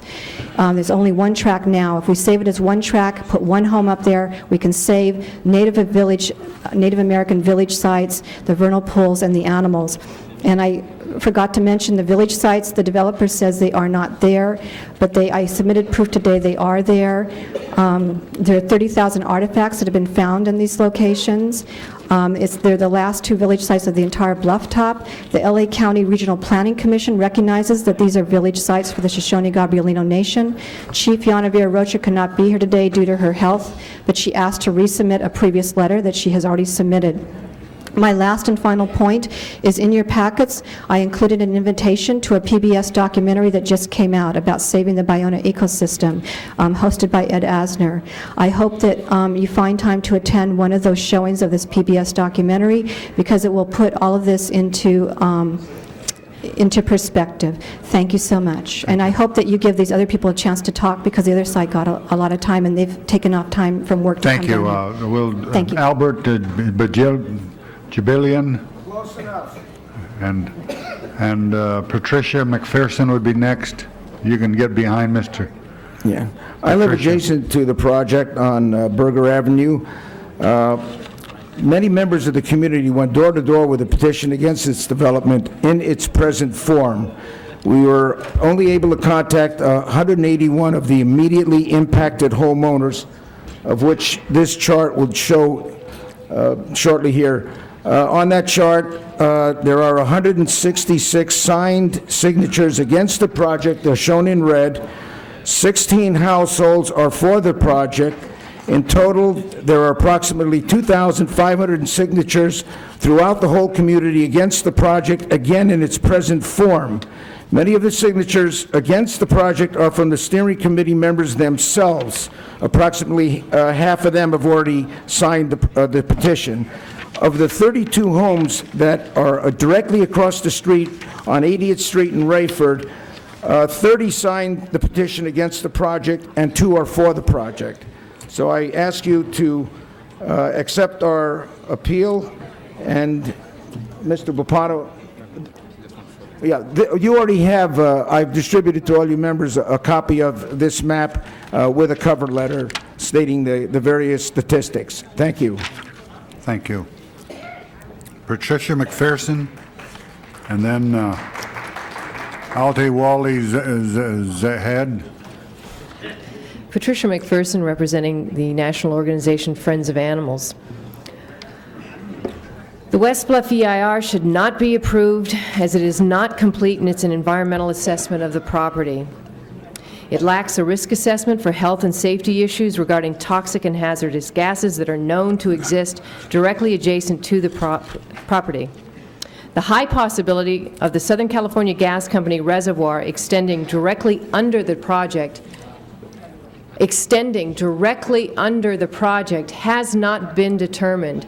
Geologic formation information shows that there is no eastern pinch-out zone for this reservoir, and we would like your help in getting from the gas company any scientific information with regard to its reservoir. Also, it has been shown, contrary to Catalys's information to the City of Los Angeles, that abandoned oil wells are directly adjacent to the property. It is well known, the developer admits, that oil wells can and do act as conduits to the surface for migrating toxic and hazardous gases. The gases on this property may include, but are not limited to, benzene, toluene, xylene, H2S, and methane, most of which are Prop 65 chemicals or federal EPA-listed carcinogenics and capable of creating birth defects. Catalys's development company has already made a grievous error in its EIR determinations. The company informed LA City that it was implausible for there to be any migrating gas. The company informed LA City that according to the Division of Oil and Gas map number 120, that there are no abandoned oil wells directly adjacent to the property. However, when the city was presented with the DOG map number 120, it was clearly indicated on the map that abandoned oil wells are present directly adjacent to the property. Furthermore, the Catalyst company has since done a superficial gas survey of 5 punches at an approximate depth of 5 feet each in a quick attempt to look for gas and appear to be a responsible developer. Experts in oil field engineering have protocol already established for doing a responsible soil gas survey.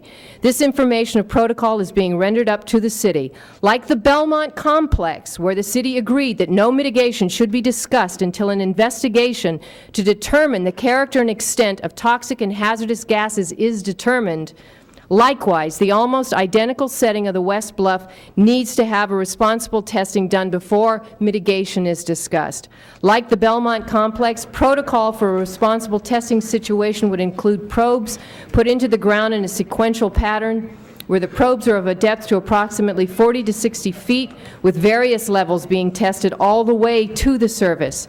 These probes are set into the ground for a period of months in order to respond to the fact that gases can be migratory and transitory. This study needs to be performed by qualified experts and have peer review in order to provide assurance to the public that corrupt development practices are not allowed.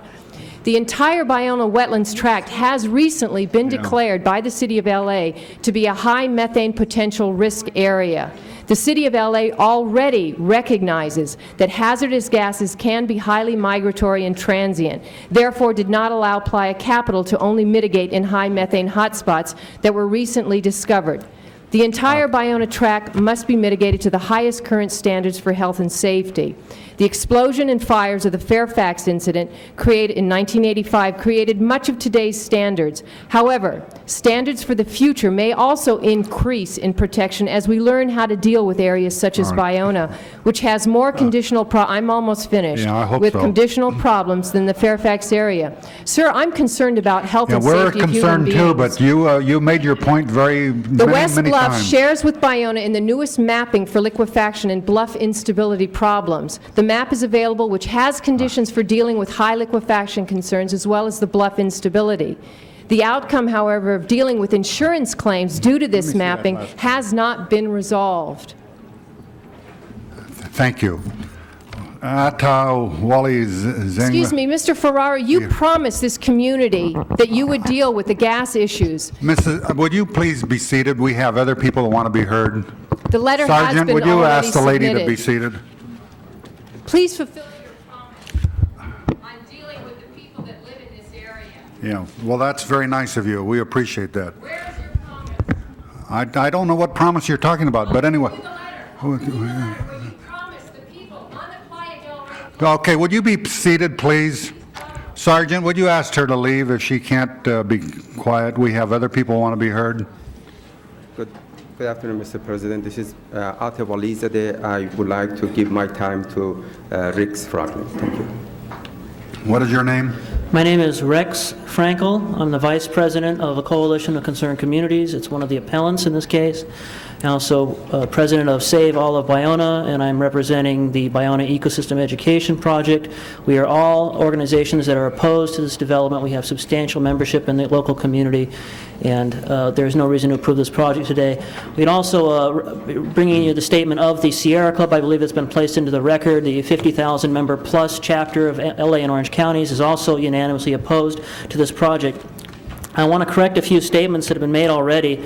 Actually, only 39% of this project is going to be considered open space in this development plan, but nearly all of that is very steep. The fact is that the opponents care about this project because it's Westchester's last open space. We're not NIMBYs. We're not just concerned with our own views in our own backyards. I live 3 miles away from this project. It's the last natural open space on the Westchester Bluffs and in the entire Westchester community, and you're about to sacrifice it for $189,000 a year in revenue, which obviously is not going to pay for much at all compared to the loss that's going to be faced by our community, the loss of parkland that we're facing, the fact that we have 10% of the parkland that the city's park standards and planning codes recommend shows that this project doesn't deserve to be approved. It should be acquired and preserved as a natural preserve for the public. The statement that Mr. Bopano and Mr. Jabilian never built on the bluff slopes is absolutely untrue. Their homes are on the bluff tops. The West Bluff Steering Committee has been stated to be an organization that involved the surrounding community. The fact is that they refuse to allow opponents of this project into their meetings. I asked many times to be allowed in and was told I was not allowed in. Ms. Galanter's office cut off the notification from her Planning Advisory Committee, which has a monthly meeting to review development proposals, and when this project came to a review, I and others were cut off the notification list. That doesn't sound like an open process. It sounds like it's the exact opposite of democracy. I'd like to read you this one statement here. Who said this statement? We can't afford 4 more years of your arrogance and insensitivity to our neighborhood. Your policies and priorities have shattered our community. Yes, guess who said that? Ruth Galanter said that in 1987. You also said, under Pat Russell, taxpayers and homeowners are expected to subsidize corporate development. Yes, you said that in 1987. Well, at the West Bluffs project, you're giving away a city-owned canyon to the Catellis Corporation. Your term in office has left behind a terrible scorched earth legacy of massive developments on the last open space in your district. Your Ballona wetland restoration is merely a toxic street runoff basin with some added native landscaping. Your so-called bluff restoration at the West Bluffs involves killing everything that lives there, grading the slopes, paving the bluff tops, and calling these dead-end, steep, unbuildable slopes community open space. You're also calling these mitigation for loss of wildlife habitat, both at the West Bluffs and for the unrelated Playa Vista development. This is illegally double counting one site as mitigation for two developments. For you to call yourself an environmentalist is as believable as President Clinton calling himself a faithful husband. Reject this project. Thank you. Nahid, Salvatore Grammatico.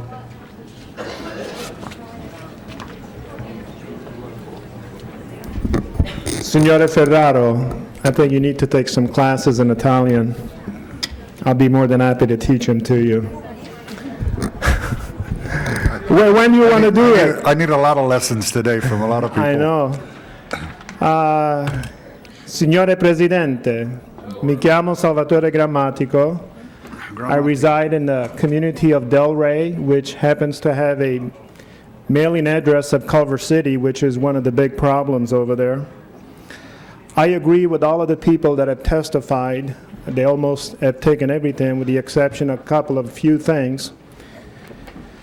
Since our councilwoman happens to be by profession a planner, about a month ago there was a report that came out in the LA Times that Los Angeles has had the distinction of being the #1 most congested city in the country for 14 consecutive years. And since she is a planner, I mean, nothing has been done about it. We keep having project after projects after projects, and our streets are totally bumper to bumper. Also, just recently, Miss Walter, I can't see her from here because of this big thing. She's also trying to get some parks in the central area of the city because of overdevelopment, and all of a sudden they're going to try to have these little postage stamp parks for the people of the central city. We're trying to preserve the last open space in the west side, and somehow our councilwoman does not even talk to us. That's ridiculous. I think that we have a responsibility here to, all we're asking is enforce the present law. No special treatment whatsoever. Just enforce what's on the book. That's it. And if you do that, I think that you will satisfy many people in the community. That's all we want. Okay. And hopefully you will carry that. In regards also to another thing that Mr. Burnson brought up at the Plum Committee, that he said that this is an emotional issue. This is not an emotional issue. This is about carrying out the law, enforcing the law.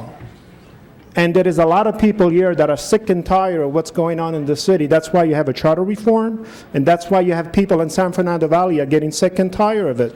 And if something is not done, you're going to break up the city. Thank you. Thank you. Nahid, I don't know if I'm not going to attempt to pronounce the last name.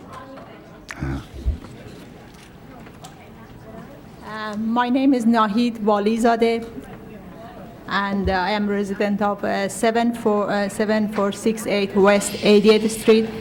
I have been residing in Westchester for 18 years, and for 10 years across the street from that land that we are talking about. There are many reasons why this debate over the West Bluff is crucial for everyone. In my opinion, the two major reasons for concerns are, first, the physical importance and value of the land is in question, and second is the notion of how a community in opposition is being ignored. I am against this project. My fear is that this housing project will not only destroy the precious land and view, but also, in fact, replace it with traffic, pollution, and overcrowding.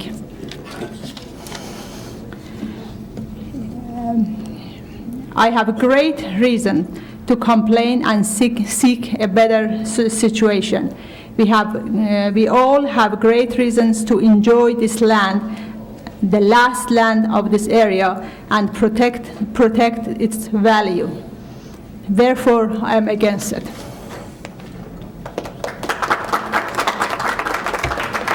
Rita Bopano.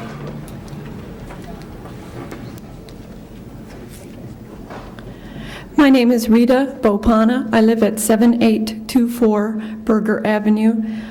This property is adjacent to the proposed new development.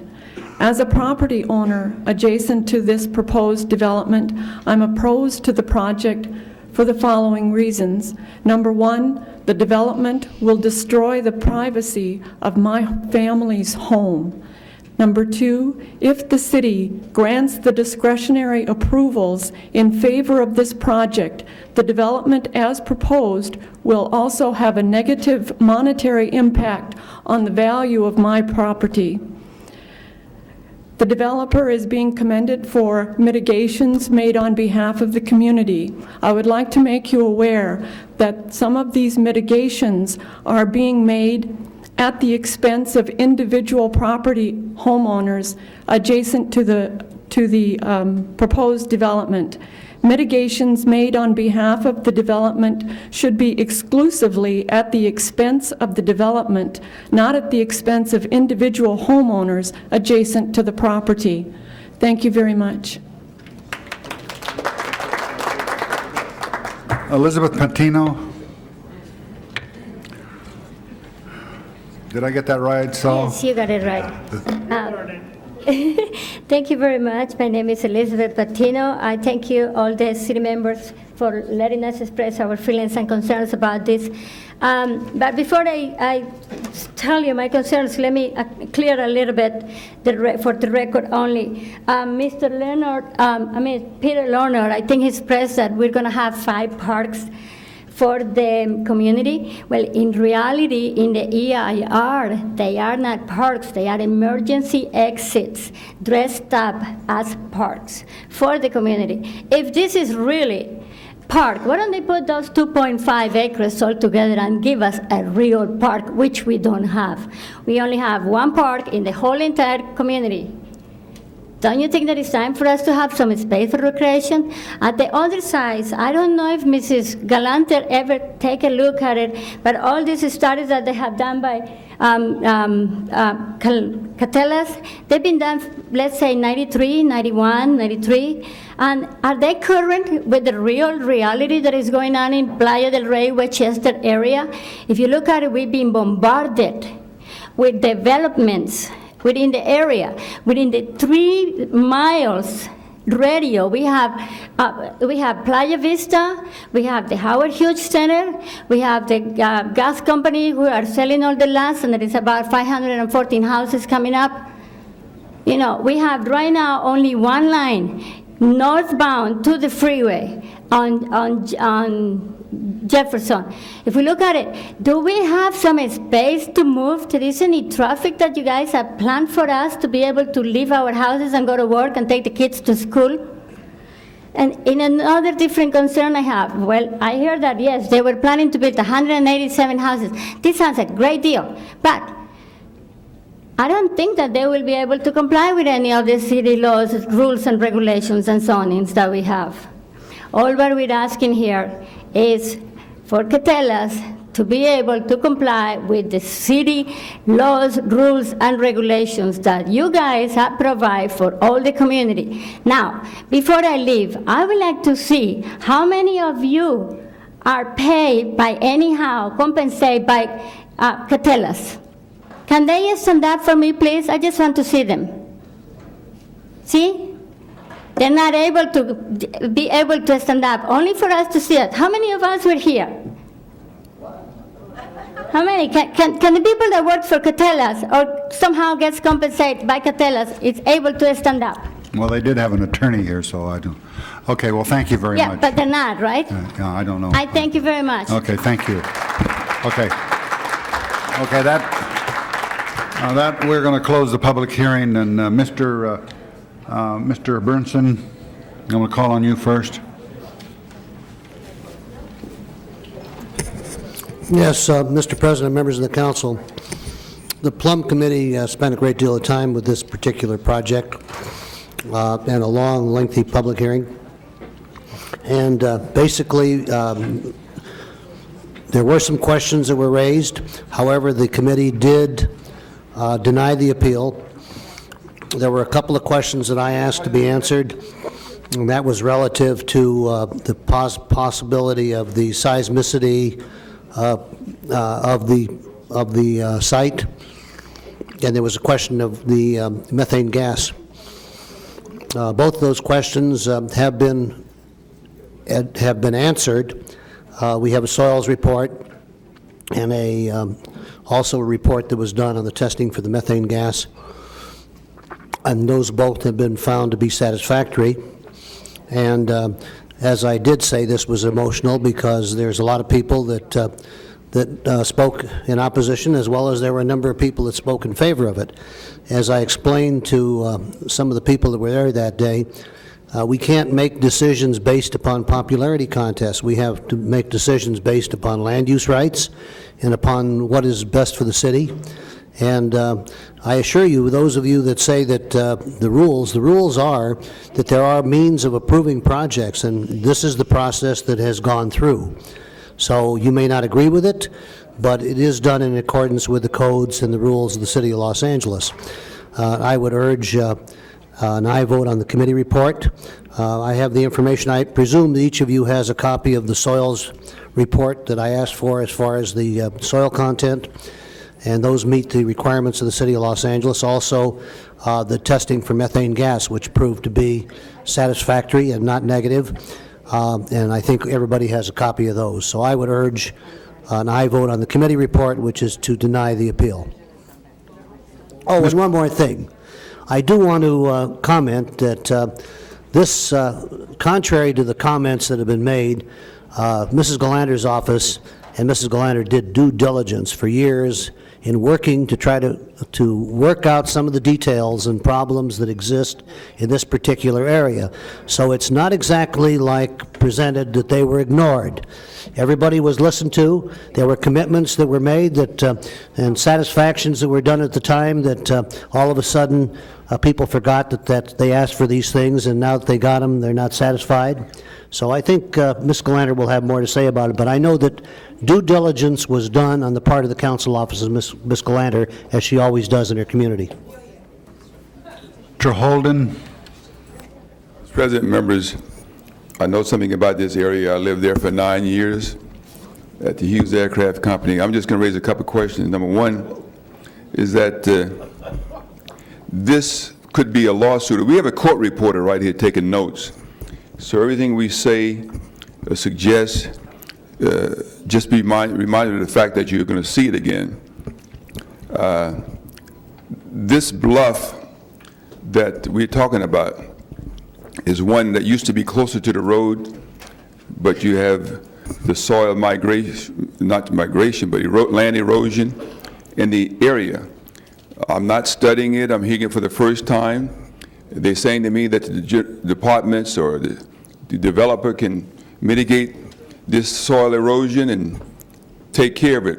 I'm going to trust the judgment of the councilperson, the mayor's office, because the mayor appoints general managers.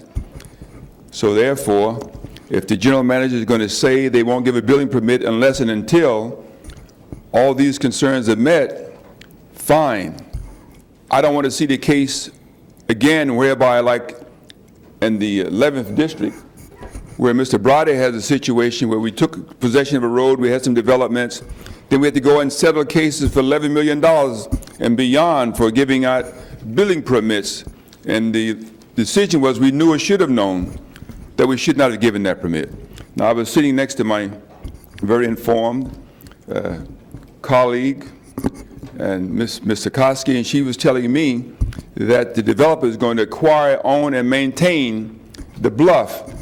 If that's the case, will he be indemnifying the city from any future lawsuits for giving a building permit to build, knowing that you might have some kind of capillary action, you have capped wells? I mean, I can tell you at Northridge, in View Park, when I worked for Kenny, we could not develop on the slope of the bluff that was eroding because it was determined that that's what would happen. Even though the oil wells was down below, the land was eventually, over a period of time, moving. Now, if they say they can do this, fine, who am I to question it? I'm going to, Ms. Galanter represents the area. She's been satisfied. The mayor the mayor appoints general managers, and they say they will not give a building permit unless and until. That means that even when they give the building permit, it's got to come back to us, and those conditions must be met. The issues that you raise will be addressed long before they put a nail in any coffin. No, not coffin. Before they build anything, be assured of that. And so I'm trying to point out what I think the problems are, and I think I have. Okay, thank you, Mr. Holden. Ms. Galanter. I just want to point out to Mr. Holden that the development in question is not on the bluff, but on top of the bluff. It's not on the bluff face at all. We have taken care of that particular problem. And I believe you heard, I think you heard one of the speakers who supported the development mention the fact that before we were able to get control of these things, when they came in one house at a time, we found ourselves with a number of houses that in fact are built hanging over the bluff. And they're already there. They're not part of this development. There's nothing you or I can do about that, and I hope the people who live in them enjoy them. But this development is not going to be built like that. It's going to be on top of the bluff. I would like to say thank you to the council members for taking the time to hear this again, and to Mr. Burnson and Ms. Misikowski and Mr. Hernandez for the lengthy hearing that they held in the Plum Committee. I'd also like to say thank you to all of the residents who participated in those 30-plus meetings with my office and with the developer to negotiate changes in the project and to achieve a development that we feel will be consistent with the needs of the area, that will be actually part of one of the conditions is to try to control some of the erosion that has gone on uncontrolled for many years while the Howard Hughes Company owned the property. And no development is perfect. Traffic on the west side will never be good again, no matter what we do to it. Even if all of us leave today, traffic on the west side will still be congested. But by having a housing development of high quality and one that is compatible with the needs and the other housing in the area, I hope that we are going to achieve the best possible result from this. So I would urge you to adopt the Plum Committee report and deny the appeal that is before us today. All right, is there anyone else who wants to be heard? If not, we have item number 5. Prepare the roll. Tabulate the vote. 12 ayes. That is approved. Now, please, you can leave quietly and we'll appreciate it. We have a lot of forthwith on that item. The next item. Next item, Mr. President, items for which public hearings have been held, items 6 through 13. Okay, 6 through 13. Any specials?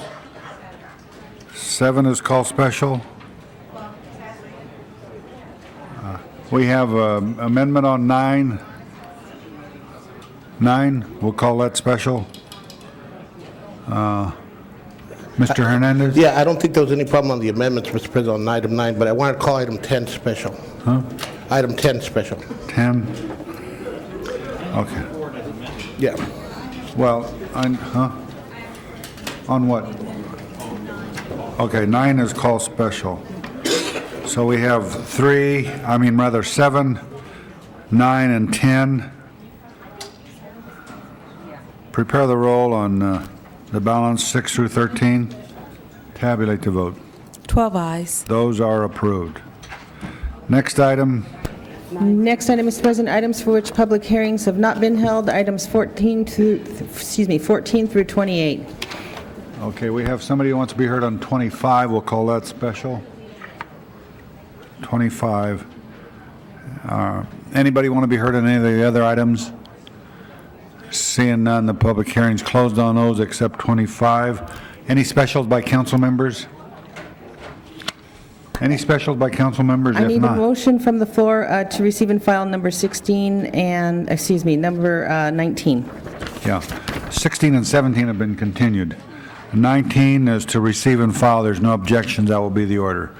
Okay, prepare the roll on 13 through 28 with the exception of 16, 17, 19, and 25.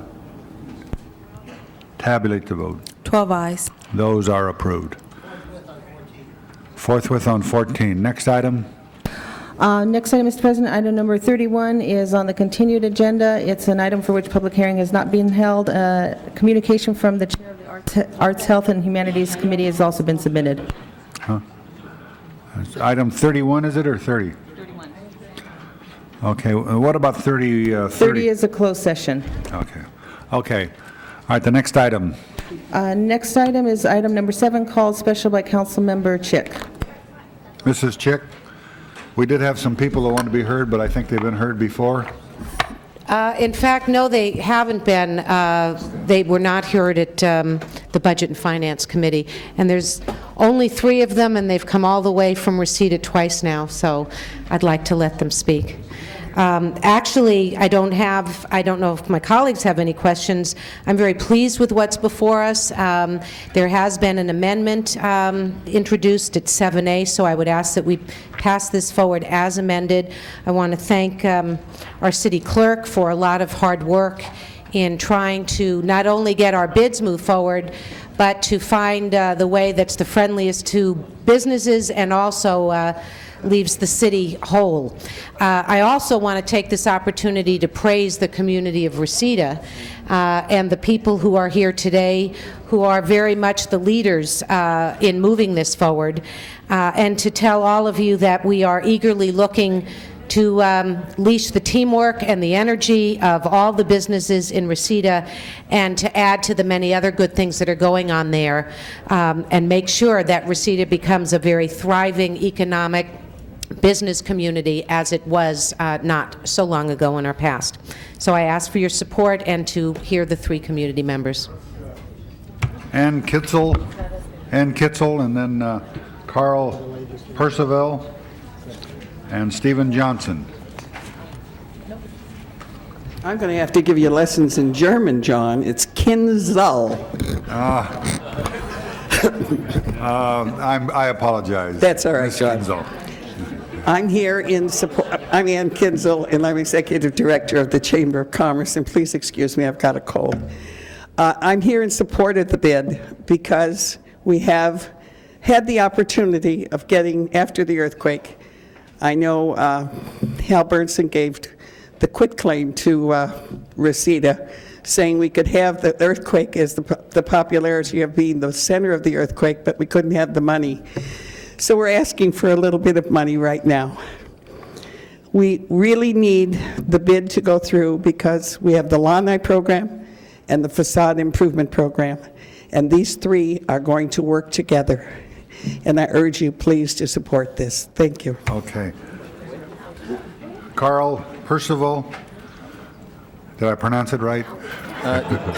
Yes, but I'm not going to teach you English. Just a few words. We all know what the bid is, and we know it's trees, lights, and so forth. But I've been very involved in Reseda for a long time, and I wanted to point out that we're not just a paper tiger. We have a lot of people working in Reseda to see this through, and one of the clearest examples, I didn't know Laura was going to actually speak about us today, but when Laura Chick was standing for a second period as our councilwoman, she stood unopposed, mainly because so many people were together in that area and were supporting Laura Chick. From the point of view of the residents, we see the bid as an improvement to not only our shopping area, but to the residential area, and we know that if we do not get this bid now, that we will lose Reseda because we cannot go on with promises. This has been done in the past. We now have a group behind us. We have the Renaissance ladies that work free. We have one of the strongest neighbourhood watch groups in the area. We have a chamber that is working and going forward. It's done more in the last few years than for a long time.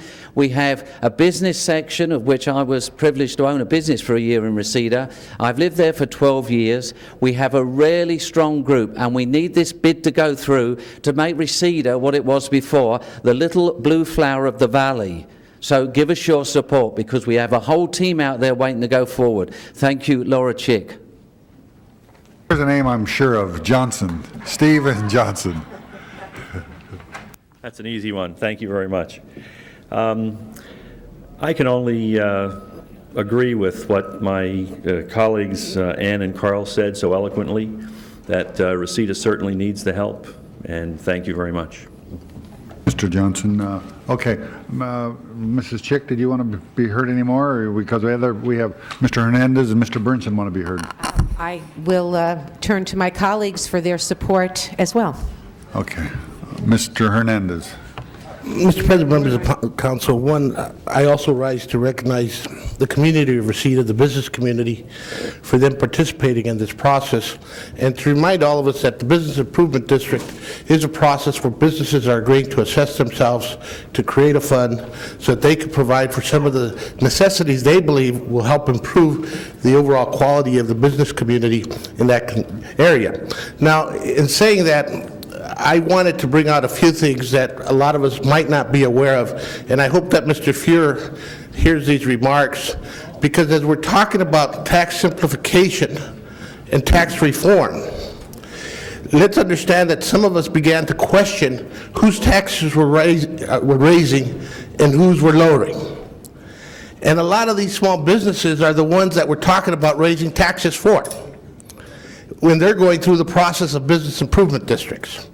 And there has to be a detailed analysis in that process. And I just wanted people to have that understanding when we're dealing with these issues, because business is stepping up to the table. Small operations are stepping up to the table, and I don't think we've really looked at that issue when we talk about tax simplification and whose taxes are being reduced and whose taxes are being increased. The second point I need to point out, and again, I'm making these remarks and I want Mr. Fuhrer to understand the spirit in which they're being made, is we found an interesting phenomena begin to happen.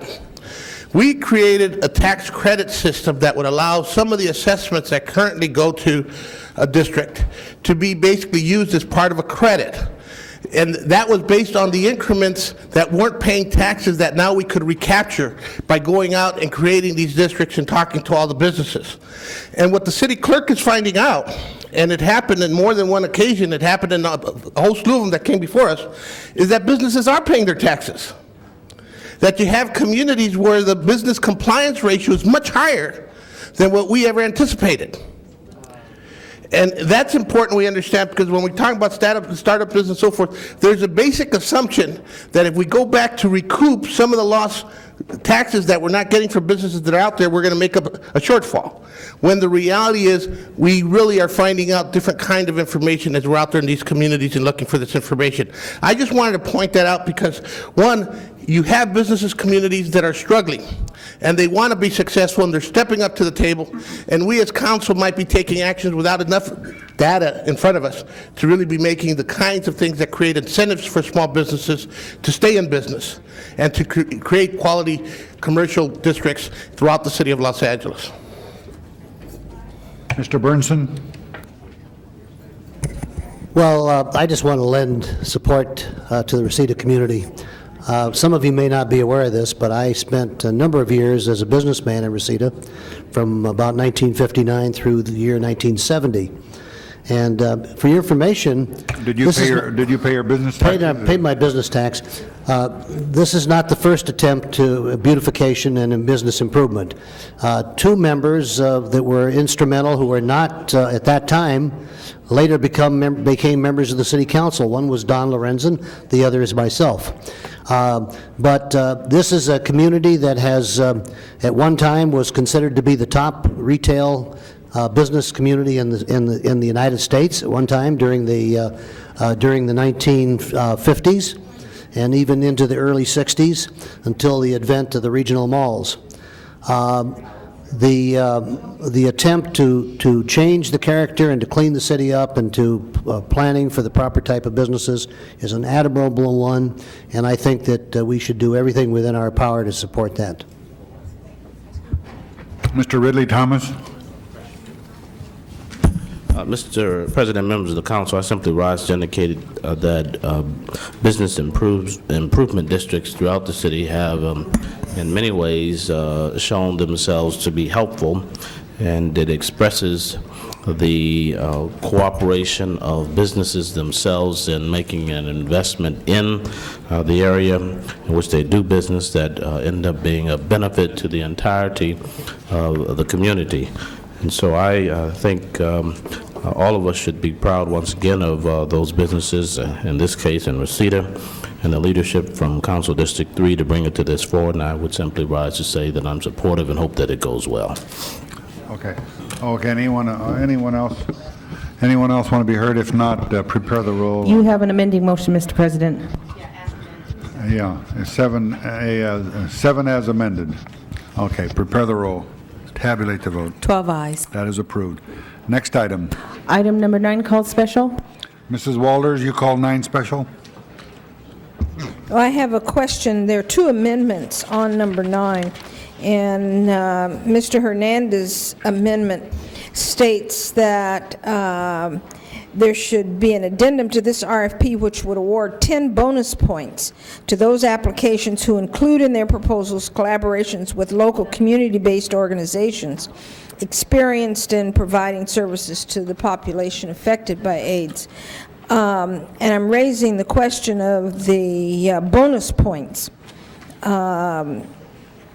The intent is a good one, but I'm concerned about the use of bonus points in these RFPs and what it will do. And is anybody from the Housing Department here that could respond to that?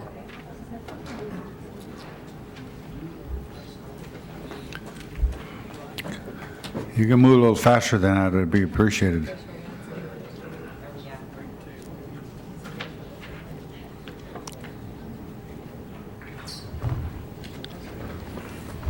Gary Penny, the General Manager of the Housing Department. We discussed this with Councilmember Hernandez. He wanted to emphasize capacity building, possibly get some new community-based organizations into the system. This is the best way to do this. This is the way it's been done in the past, is to have an additional 10 points that would be available for those agencies that joint venture or have a consortium. So you've used the bonus points in the past? Yes, we have. If you want to emphasize capacity building and joint ventures to bring new community-based organizations into the system. All right, fine, thank you. Thank you, Mr. President. Mr. Hernandez. Members of the council, I had the privilege of being briefed by the county's AIDS coordinator in regards to some studies that they've recently been doing. And the whole treatment of AIDS and HIV has changed because of all the scientific and the medical advances in that regard. And so long-term care is becoming more prevalent in terms of transitional and short-term care because people are living with AIDS. And in the past, the reality was people were dying. At the same time, in conducting these studies, what they found is that there's a disproportionate basically findings in regards to who is seeking medical attention and who is not. And communities of color basically are still not at that level.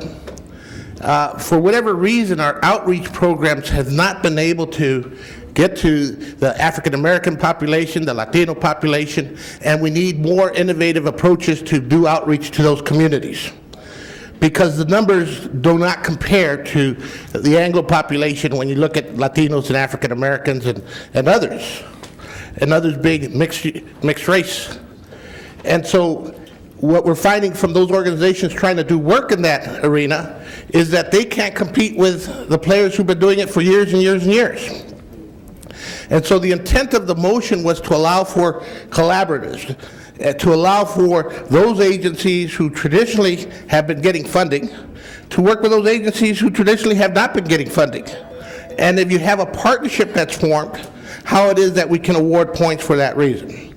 Now, after the civil unrest, that's exactly what we had to do in certain communities in order to get people working. And we found that in some cases it was very successful. And in other cases, organizations just were not willing to work with each other. So we're hoping that this will allow for some collaboratives to be formed, but more important that we reach those communities who have a tremendous need to deal with this issue and provide the services where they need to be provided so that more people can benefit from these programs. Ms. Goldberg?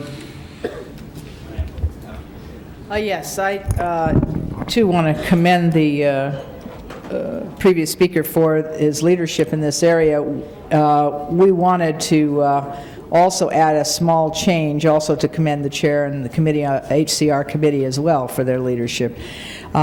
We had two small changes that we want to add, and so I'll move 9B. The first would, right now, you are not allowed to, under the RFP, to have new construction. And while I support the idea that we should do rehab, and you know that I do, my concern is that we should not make it an absolute prohibition, because it may turn out that in one given cycle, we may not be able to finish a rehab, and I don't want to lose the money if a new project in some area might keep the money in the Los Angeles area. So I'm not asking to change the priority for rehab, but just to not make it absolute. And that's what the first one does. The second one says that I think it would be useful to have a working group with affordable housing advocates and providers to formulate a program to address the rehabilitation of distressed properties, because if we can work out how to make that happen more quickly, then you don't need to worry about new construction. You get more cluck for the buck usually in rehab. And I do support that, as you well know, but that just asks that we try to find a way to deal with the roadblocks, frankly, that some of these slum property owners throw in our way, which makes it impossible to rehab, and even in one full cycle. So those are the two amendments I'm proposing, and I thank the chair of both committees for their good work, and ask that these be added to this proposal. Is there any amendments? Huh? That was A and B. Okay. All right, then we have 9 as amended. Prepare the roll, tabulate the vote. 12 ayes. That is approved. Next item, Item number 10, called special by Councilmember Hernandez. Mr. Hernandez, item 10. Mr. President, members of the council, the reason I was I called item 10 special, it is in my district. And I know that when it went before committee, there were some real questions. And you need to know that I asked the same questions, and I thought that as a council as a whole, we should have some understandings. We had a project that initially we got involved with, and we were working with a nonprofit developer that basically was coming in at a certain dollar cost. And because of certain issues that evolved as the project was being developed, now it's costing us a tremendous amount of money. Now, and when I say a tremendous amount of money, my reality is I could buy houses for the cost that the per unit's going to be. But a lot of these expenses evolved not because of the developer, but because of some natural catastrophes, one being El Nino and the raising of the water table, another being our changing of some of the ordinances that created additional costs in the permit processing. And the reality is the developer, being a nonprofit community-based, trying to do some work, also gets caught. And so I wanted housing to detail all the facts as to what happened in this instance and what it is that we're trying to do to make sure it doesn't happen again. Where it is that we can find out in advance what's going on, but until you start drilling and pouring cement, and then you find out that because of the linear, the water table went up, and now you got to do additional reinforcement, it created some real problems. And so I just would like that detail to be explained. Mr. President, members of the council, after construction started on this is an acquisition rehab project. It was discovered that the foundation, this is a 1919 building, had deteriorated. The water table had come up, and it required 20 caissons going down 48 feet to provide the necessary support. During the same period of time, the code changed and required additional structural costs, and the increase is about $475,000 on this. There were 3 different firms, our construction people, Home Savings construction people, and also the tax credit syndicators construction people on the site. no one realized the damage to the foundation until the excavation started. So in the future, we're going to do an inspection of all the sites before we start them with professional firms. I'm going to come in with a contract asking that we hire that and before we get started. But some of these difficulties probably will not be discovered until we start construction on an acquisition rehab project. Okay. Anyone else want to be heard on this? If not, we have 10 before us. Prepare the roll. Tabulate the vote. 12 ayes.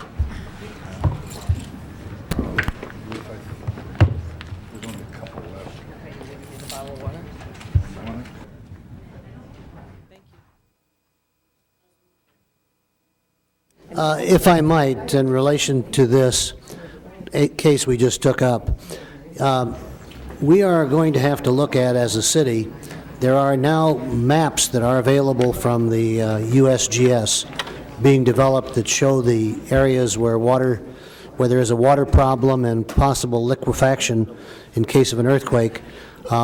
We should be moving in that direction for all future new development as well as any type of rehab, so we don't run into some of these problems we know what we're getting into in the future. So I just want to add that as a note and hope that the planning department will take note and we start looking at some of these maps that are now available.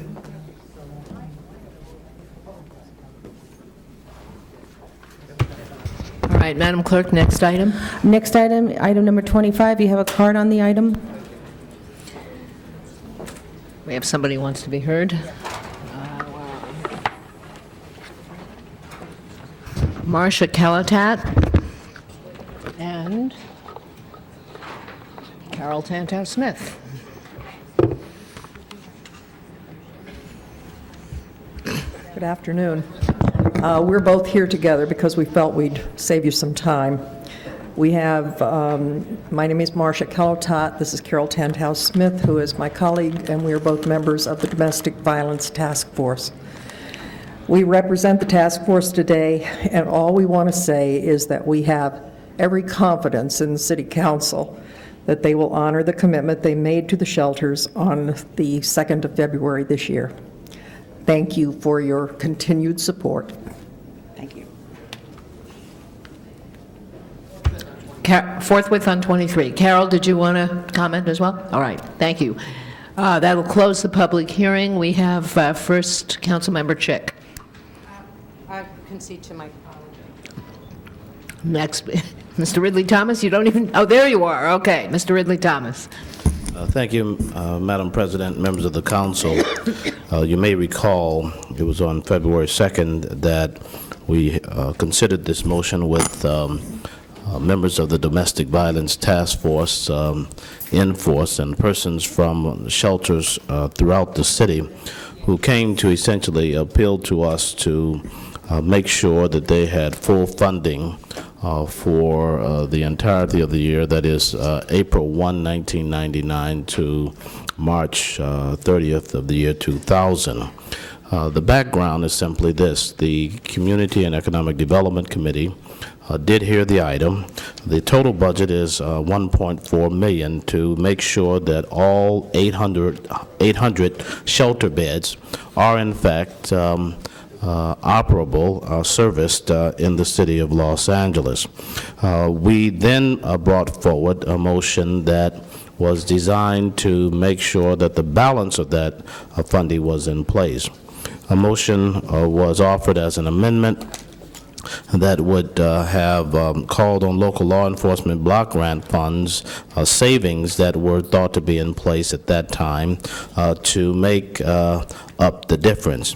As it turns out, there is a question about whether or not those funds are applicable or eligible as it relates to domestic violence. We've heard that from a number of the departments, the Office of Criminal Justice Planning, the Chief Legislative Analyst. Those items are still being looked at. The question at hand is simply this. As you heard from the Domestic Violence Task Force, who has appealed to us repeatedly to make them whole, as it were, whether or not there is certainty as to these resources. As of this conversation, there is no certainty as to the local law enforcement block grant funds. So then, what's before you is a motion, call it 25A if you will, that has located funding savings, and perhaps Mr. Penny from the Housing Department can come and speak to this, and if someone from the Mayor's office wishes to speak to it, Office of Criminal Justice Planning, that effectively causes us to cement our commitment. What's in play here is essentially $253,000 from the housing program savings that could effectively be utilized for this purpose. The consolidation of the CDBG funds that are already assigned to domestic violence programs, which is approximately $290,000, and the balance is just $165,000, which could then go to make up the entirety. We can be done with this matter. That's essentially what I've proposed. The request has been made to give the proposal with local law enforcement block grant resources another shot to see if they can get the uncertainty pinned down. I simply say, members of the council, if that can't be done, we should not leave domestic violence service providers uncertain as to the balance of the funding. I've spoken with members of the CED committee where this was heard, Mr. Hernandez, Ms. Goldberg. All of us are committed, as I suspect is the case for the entirety of the council, but in fact, certainty is what we need. Madam President, thank you. Thank you. Does Mr. Penny want to say something now, or shall we wait? And we have 3 more people who want to speak. Why don't you wait, and we'll see if you can answer everybody's questions at once. Next is Mr. Hernandez. Yeah, members of the council, you know, I kind of stand here and one, I want to thank the representatives of the Commission on Domestic Violence for their words, and I need to commend my colleagues because the reality is we're showing a strong will to make sure you get the funding you're supposed to have. And I, as one member, am committed to make sure that happens. I also need there to be a clear message sent that the mayor needs to also display the same will. I have distributed before everybody a memorandum from the CLA's office. And granted, sometimes the CLA's office and the mayor's office might not be in total agreement, but the reality is the CLA is our chief legislative analyst who does our work in Washington and deals with the departments. And in that memorandum, what they have disclosed to us is part of their conversations with the Department of Justice in regards to this block grant, and how it is that changing the applications in terms of the wording, they would be able to qualify. Now, when we read the mayor's letter, it said their review basically said they don't qualify. Now, it's not the first time we've changed block grant applications to qualify projects, and it's our right to do that. Now, I'm kind of mentioning it to you because we all have to have the same will if we're committed to the issue. And I am not questioning the mayor. I know he wants this to be funded, but maybe he did not understand that we could basically be looking at how we submit our applications as to how we can qualify them. Because initially the application that was submitted was being submitted through a consolidated block grant process. This is a criminal justice block grant process, and naturally we would have to change the format of those applications for funding. But the other thing I want to point out to you, colleagues, is I felt that this was an issue that should be shared as part of a general fund debate. And that's an option that still exists before us. But thirdly, the reality is we do have program savings. We do have savings in the block grant year after year after year.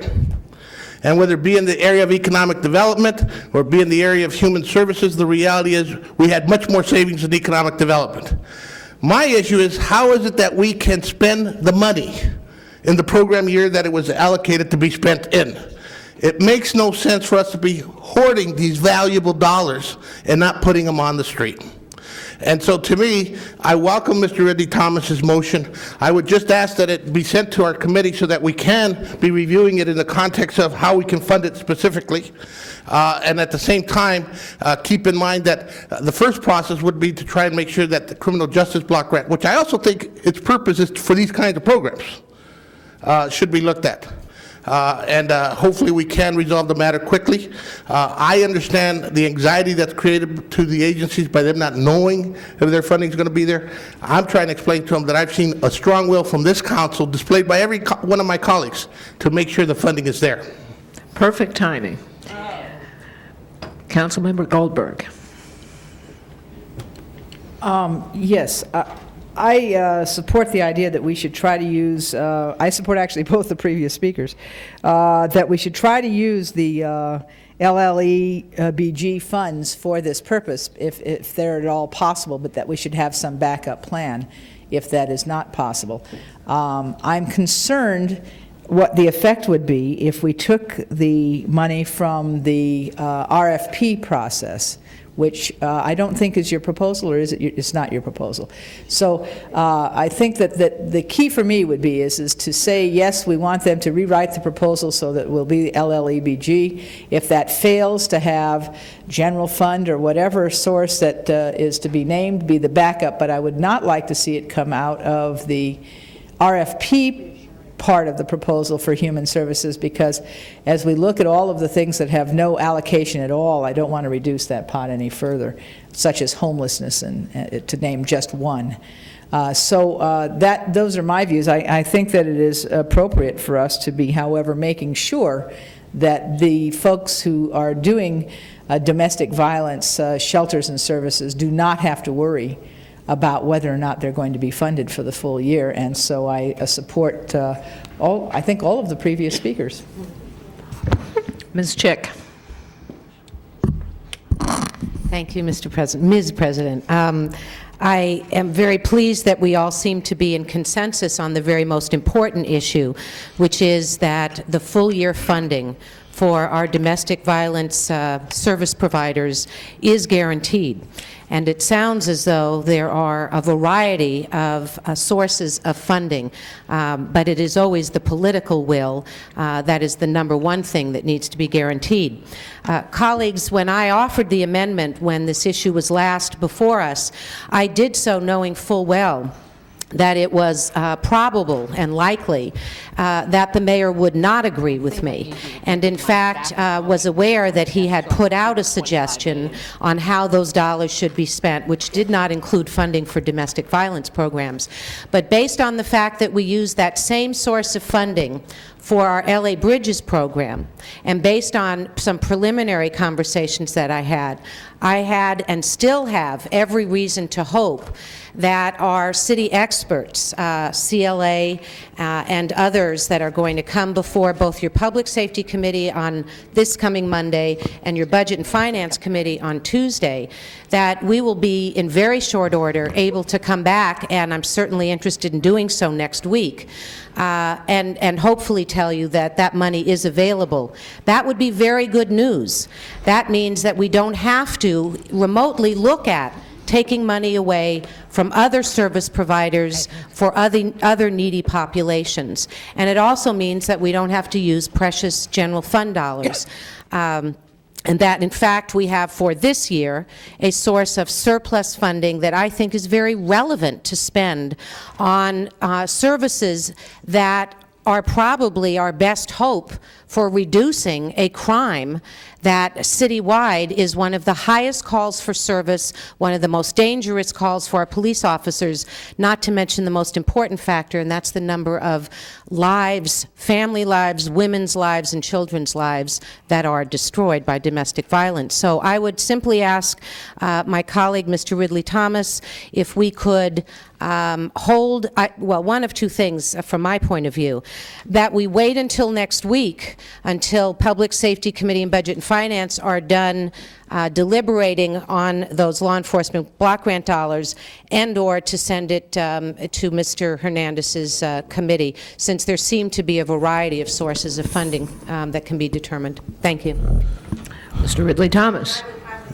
Thank you, Okay, thank you. Madam President. It would seem to me that a couple of things are in order, and maybe a few things need to be clarified.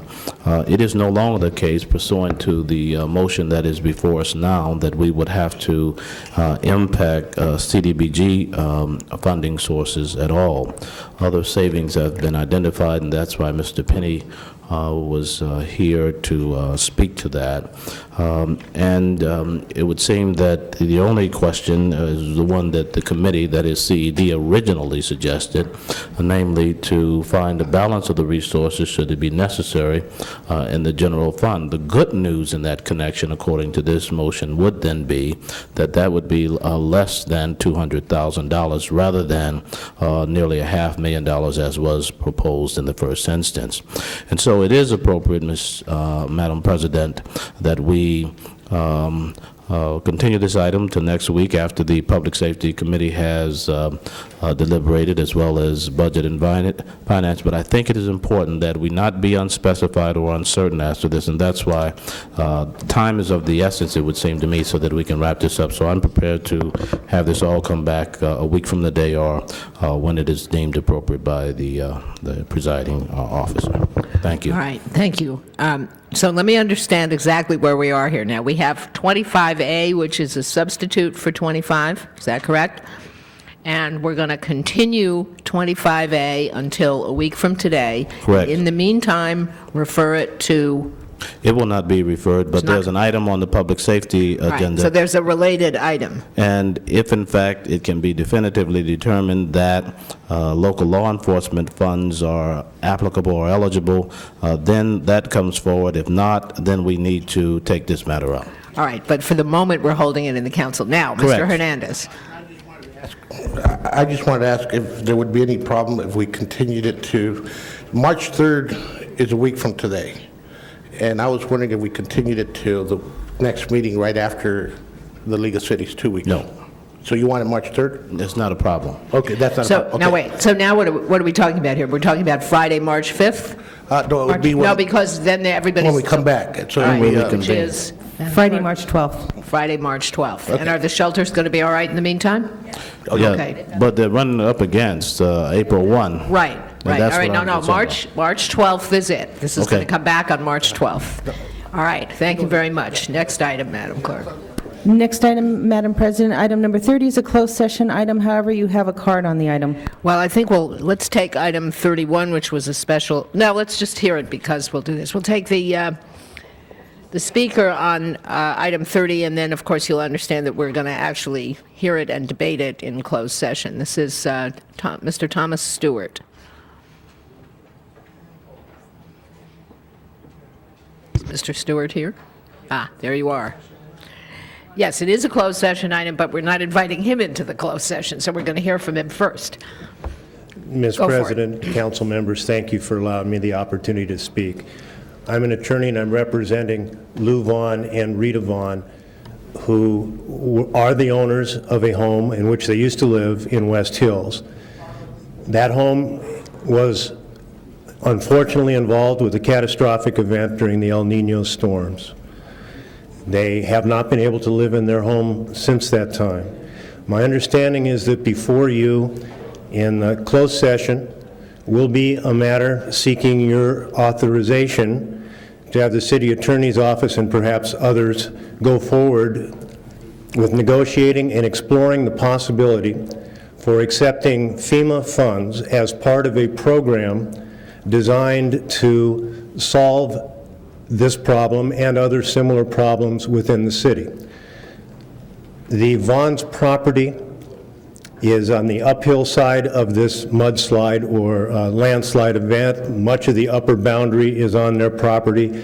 The physical and financial reality of it is the Vaughns, left to their own means, will be completely unable to solve this problem. It's an eyesore, it's a danger. There is a potential for solving the problem, for removing the eyesore, for correcting the danger that is, if not unique, at least quite unusual because of the opportunity to use the FEMA funds. Catastrophic events like this have often hurtled homeowners into litigation battles against each other, against builders and contractors, and very often against the city. Those matters often end up in front of you in one form or another. As a scarred veteran of some of those battles myself, I can tell you something that you already know. The problem, the physical problem, either doesn't get fixed at all, doesn't get fixed properly, or to the extent it does get fixed, doesn't get fixed until the city has spent some tremendous amount of resources in terms of time and money. This opportunity is somewhat unusual in that there is the ability here to have a participation in FEMA funds that just simply doesn't happen in other contexts. I'm not suggesting to you that this is a quick fix with no expense involved to the city. That's not the case. It is just an unusually good opportunity to solve a problem in a far more timely manner with a far less of an adverse financial impact than would normally occur. It's taken us about a year to get to this point. During that time, many people from the city have worked on this project, including members from Councilwoman Bernson's office. We'd like to thank them for their hard work and their compassion. We urge you to give serious consideration and give your support to the opportunity to be presented in this regard. Thank you very much for allowing me to speak. Thank you very much. Mr. Lou Vaughn, the homeowner, is also here, and if he could have just a moment of your time. Mr. Vaughn. Thank you. Thank you very much for allowing me to speak. My name is Lou Vaughn, and I've been a resident of Los Angeles since 1957. And I looked forward to spending my remaining years here, but El Nino had a different opinion. Actually, just 1 year and 11 days ago, my wife and I and 4 neighboring families lost access to our homes due to this massive slope failure that actually became quite a topic of national news. All of the families affected there are elderly, retired, all but one are elderly, retired, and ex-military veterans of war. I'm very grateful to the city for its immediate and effective response on our behalf. It was wonderful. Over the course of the following months, I met with numerous city employees who were helpful and very compassionate. However, we were soon to learn that a slope failure was unlike any other natural disaster in that there was no possibility of insurance and there was no government program at any level to provide any assistance. We were also to learn that the same slope had failed in a similar manner in 1961. But the main thing that we discovered is that reclaiming the land for residential use was not at all economically feasible. Not for us, not for anyone. There's no economic incentive because the actual engineering cost to maintain a slope that steep far exceeds the value of the property. Our properties are sitting there now, a potential threat to life, limb, and adjoining city property. In widening circles, property values are declining because of the eyesore. We victims are powerless to help. And now, through the intervention of FEMA, the city has an unprecedented opportunity to erase this blight on the West Hills community. This will only take us a second. It's a simple hand-drawn sketch, but the slope failure occurred between Napa and Malden streets. The red line shows the topography of the slide before the slope failure.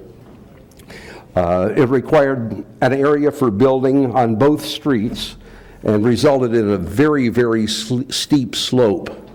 However, as a park or a green belt area, the slope would be so greatly reduced as to reduce the cost to repair And instead of being an eyesore, it would probably be so attractive as to start enhancing the values of the area rather than having them deteriorate as they have been now. So I thank you for everything that's been done. I urge your continued support. I know despite the reluctance of certain other communities in Northern California that Sonoma County, Monterey County, San Mateo County have thought through the long-term impact on this program and have adopted it. And I urge your continued support, and thank you so much. Thank you, excuse me. Thank you, Mr. Vaughn. All right, now we're going to close that public hearing, and we'll actually take that up in executive session. We have one more item on the regular agenda, and we have a special and the closed session and public comment, and there are only 10 of us here, so if anybody leaves, we're going to lose a quorum. So let me suggest that well, now let's find out.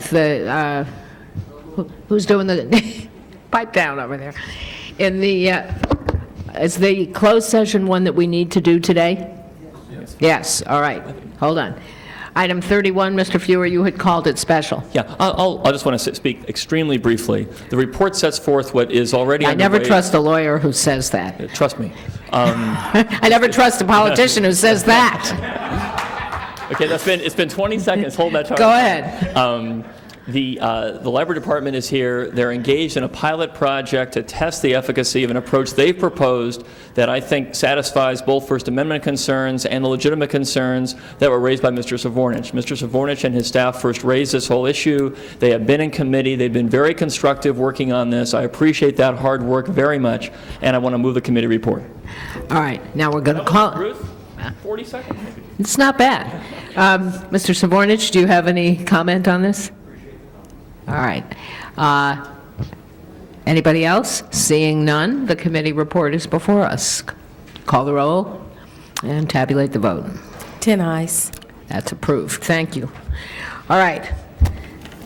Special one. Special one is a motion presented by Councilmember Miskowski. The city attorney will explain the need to make the findings. Madam President and members, this is a motion by Councilwoman Miskowski. It's for the posting of a reward for information leading to the identification and apprehension of those responsible for the kidnap, robbery, and murder of Chris Rawlings. In order for the council to consider this matter, there must be a finding that under the rules of the government code and the rules of the city council that there is a need to take immediate action on this matter, and that this need for action came to the attention of the city council subsequent to the posting of today's agenda. All right, take the vote on the findings. Tabulate the vote. 10 ayes. And now we'll vote on the motion, unless you really want to talk? Nope. All right, tabulate the vote. 10 ayes. Thank you. Forthwith on that one, please. All right, that brings us back to, now we have public comment and we have item 30. All right, I think we're going to have to do that because we need to get this this item done. So my apologies to those of you who are waiting for public comment, but we're going to have to go into executive session and make sure we get this done. So would you please? They just asked me not to take public comment first.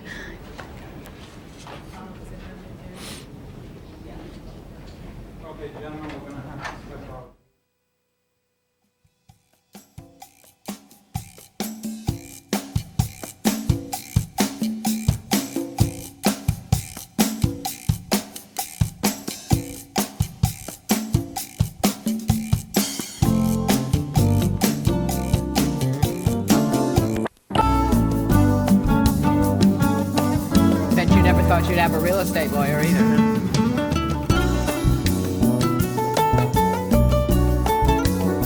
All right, we seem to be back on. So we have before us item number 30, which is a motion to accept the FEMA funds and to instruct the city attorney to negotiate and report to council in 10 days. All right, call the roll and tabulate the vote. 10 ayes. Forthwith, please. And that brings us to the end of the agenda, and we're now up to public well, let's do motions for posting and referral. What else do we have? That's it. Motions All right. for posting and referral? Those will be posted and referred. And public comment. We'll go then to public comment. First, Mr. Leonard W. Rose, to be followed by, I'm sorry, I can't read this very well, Mr. Leaning, and then Larry Ross. Go. Okay. Dear City Hall, I would like to talk to you about all restaurants to have number one team work to opening, hiring many jobs opportunity to all restaurant to talk all district manager and all headquarters labor board management commissioner health department investigation and store manager head boss to make the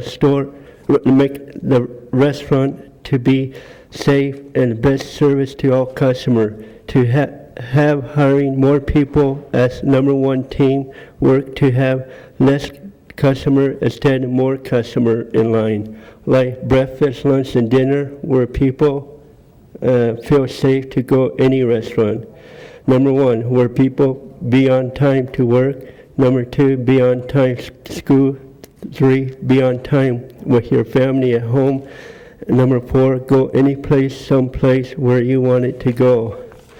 Number one team, like hometown buffet restaurant, to have more better service as a team, most better friendly service, and mean it from their heart. Number 1, smile. First, may I help you? 2, may I get you anything else? Smile at your customer, what they need, how much food, like what you want on a plate, dish, drink, and order. They want it small, medium, large, healthy food. They like to order what they wanted for people who have health problem, like high blood pressure, diabetes, or any health problem. How much salt, sugar, food, like order what they want in their plate, drink what they order they wanted, like the healthy oil, like they discussed 2 years ago. The healthy oil said a high cholesterol oil.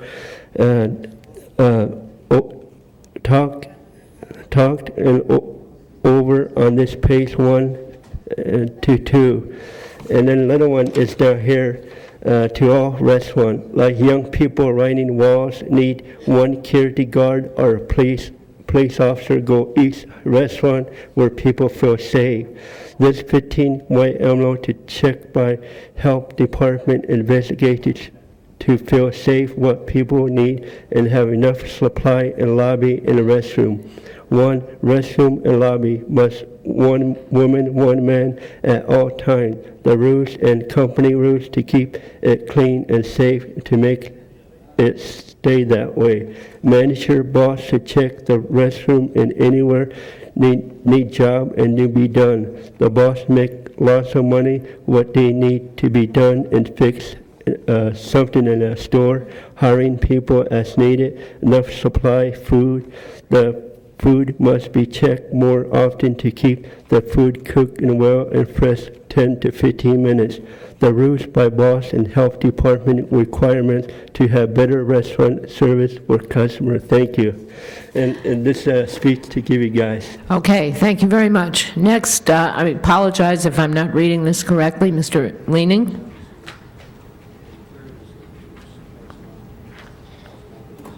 Not here. Larry Ross.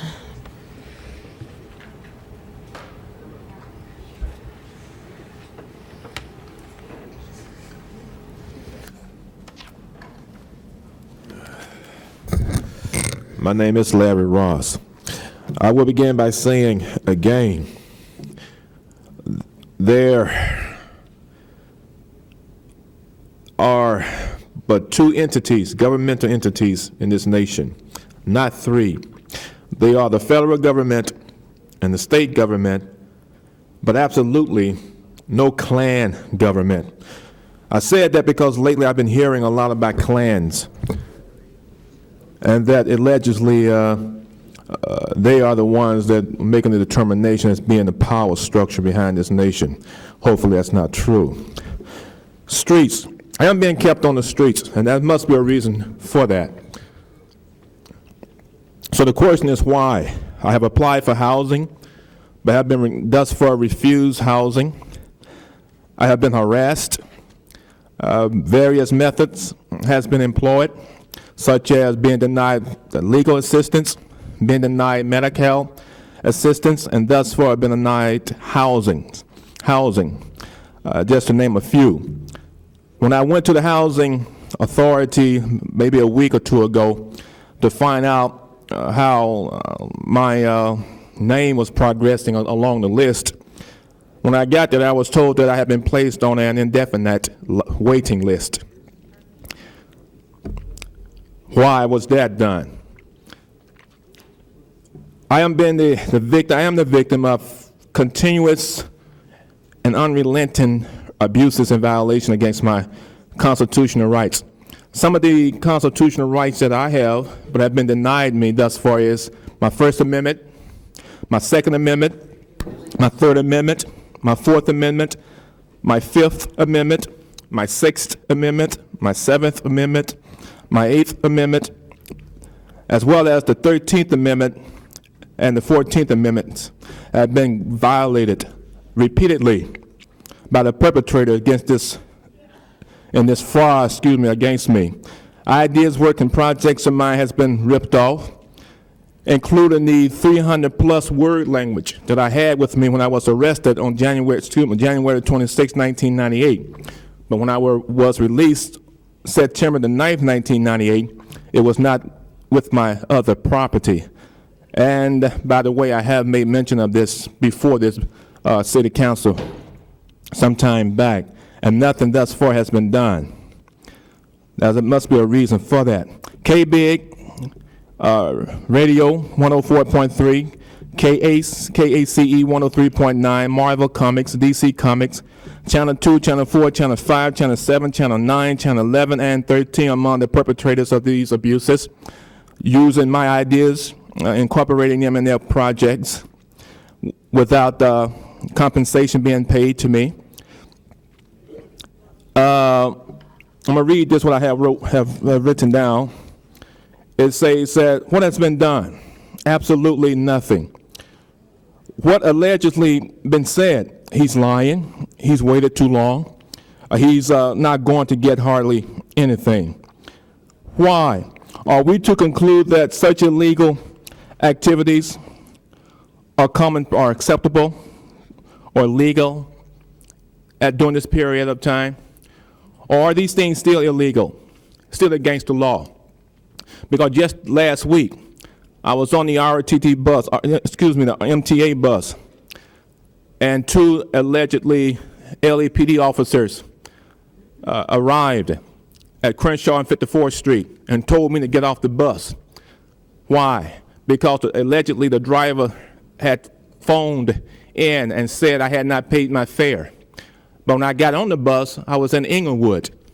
So why did the driver leave from that spot where I got on if I had not paid or had not been given the consent to be on the bus? But that's the point I'm stressing, that these abuses and violations against my constitutional rights, against my family, especially my sons, whom I have been trying to locate now since '93. Since '97, I've been bringing this information before this city council members, and even before that, the board of supervisors have known about this as far back as at least '94 and '95. Thank you. Thank you, Mr. Ross. That closes the public comment period. Do we have any adjourning motions? Everybody please rise for adjourning motions. Ms. Goldberg. Madam Chair, members of the council, I'm very sad to inform you that Helen Freeman Feinberg, a nurse and human rights advocate who aided victims of the Spanish Civil War and the Ecuador border war, as well as garment workers and immigrants here at home, has died. She was 84 years old. She died Monday of cancer at Newport Beach, according to her daughter, who many of us know, Margot Feinberg. I'd like to join you on that. I would too. She was a New Yorker trained in nursing at Brooklyn Jewish Hospital.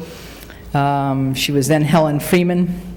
She was very seriously wounded by when she was in Spain as one of only 50 American women who worked as nurses in the Medical Bureau to aid Spanish democracy. She was, because of her injuries, unable to serve as a military nurse in World War II, but spent the time in Ecuador. She was very involved with the Union Healthcare Center of the International Ladies Garment Worker Union, where in 1952 she met and married Charles Feinberg, a union organizer, professor, and public health administrator. She worked for many, many, many, many years in Orange County as a school nurse with the Newport Mesa Unified School District, and was working until last year at the age of 83 with children and families of immigrant workers in the area. In 1985, the school district named a facility, Feinberg Hall, in Costa Mesa, in honor of both her and her husband. Helen Freeman Feinberg is survived by a son and a daughter who are both union labor lawyers. They are Michael and Margot, and of course, they have 2 grandsons. All members. A remarkable woman, I just want to add. A really remarkable woman. Explains Margot as well, doesn't it? Yes. I'd like to ask that we adjourn in memory of Charles Luckman, who was, of course, a world... Did we do that? No. I'd like All to be a right. second He was a on that. world-famous architect, but his immediate fame and the reason for our council to take particular notice that he designed some of our important buildings at the airport. Madam Chairman? Mr. Burnson. I can give you a little background. I had the dubious distinction a number of years ago of serving on the Blue Ribbon Committee for the CBD, and one of the most prominent people that was involved in the process of trying to restore and save downtown Los Angeles was Mr. Luckman. Well, Mr. Luckman did a lot of things in his life, but it'll take us all day if we recite them here. Call the roll, Madam Clerk.